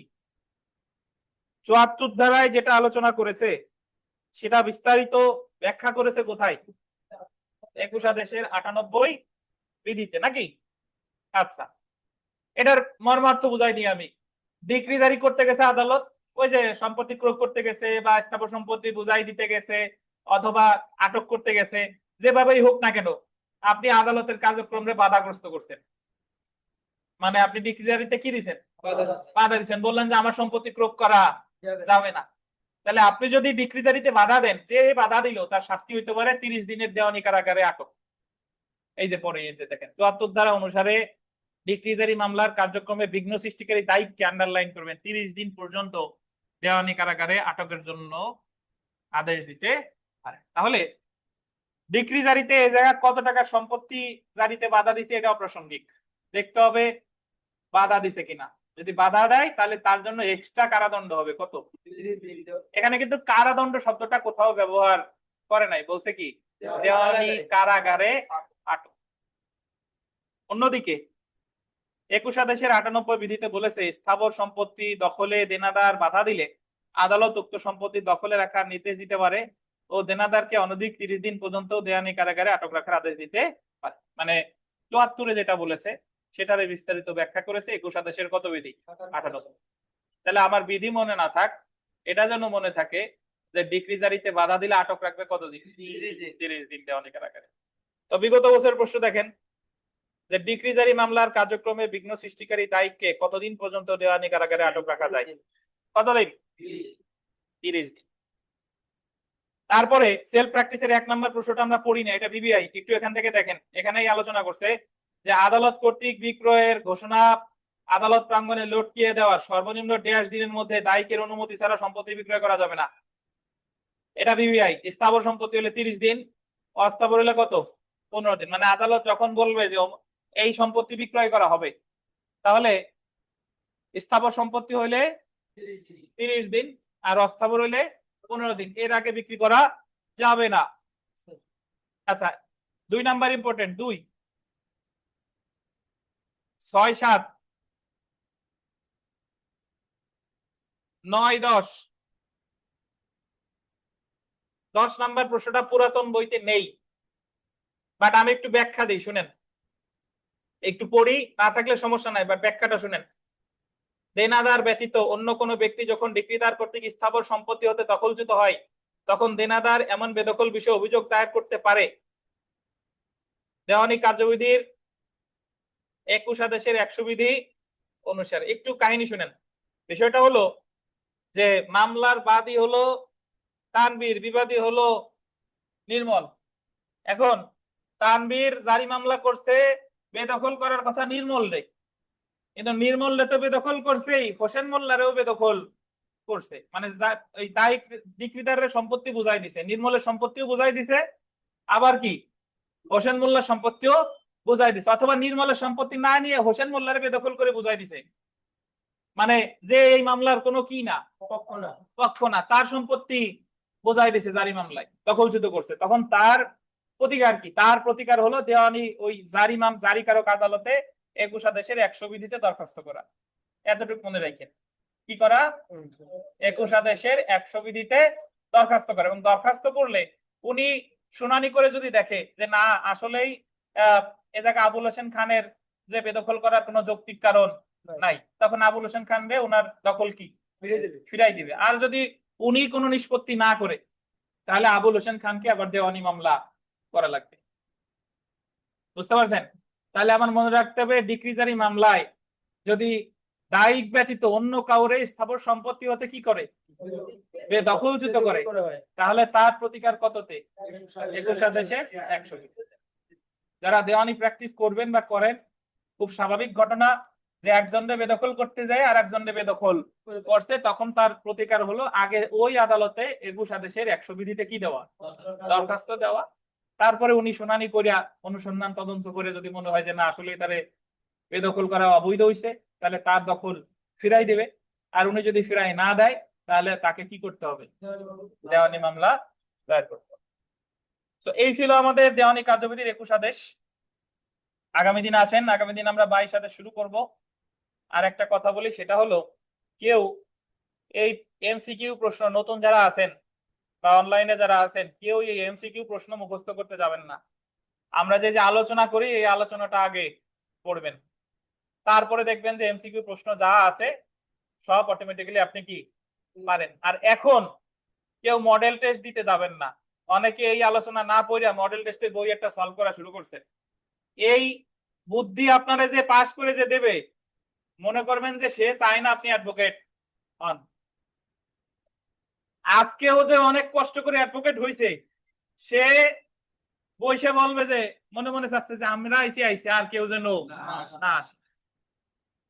বুঝতে পারছেন? তো যে কথা বলি সেটা অনুসরণ করেন। এই যে আমরা তত্ত্বগত আলোচনা করি এটা আগে ভালোভাবে বুঝেন, তারপর ওই প্রশ্ন নিতেই পারবেন। কোনো এমসিকিউ প্রশ্ন মুখস্থ করতে যাবেন না। তো ভালো থাকেন, আজকে এই পর্যন্ত। আল্লাহ হাফেজ, আসসালামু আলাইকুম। আর কালকে আপনাদের ক্লাস টেস্ট থাকবে, এবং এই ক্লাস টেস্টের বিষয় বলে দিই 16 থেকে 21 আদেশ।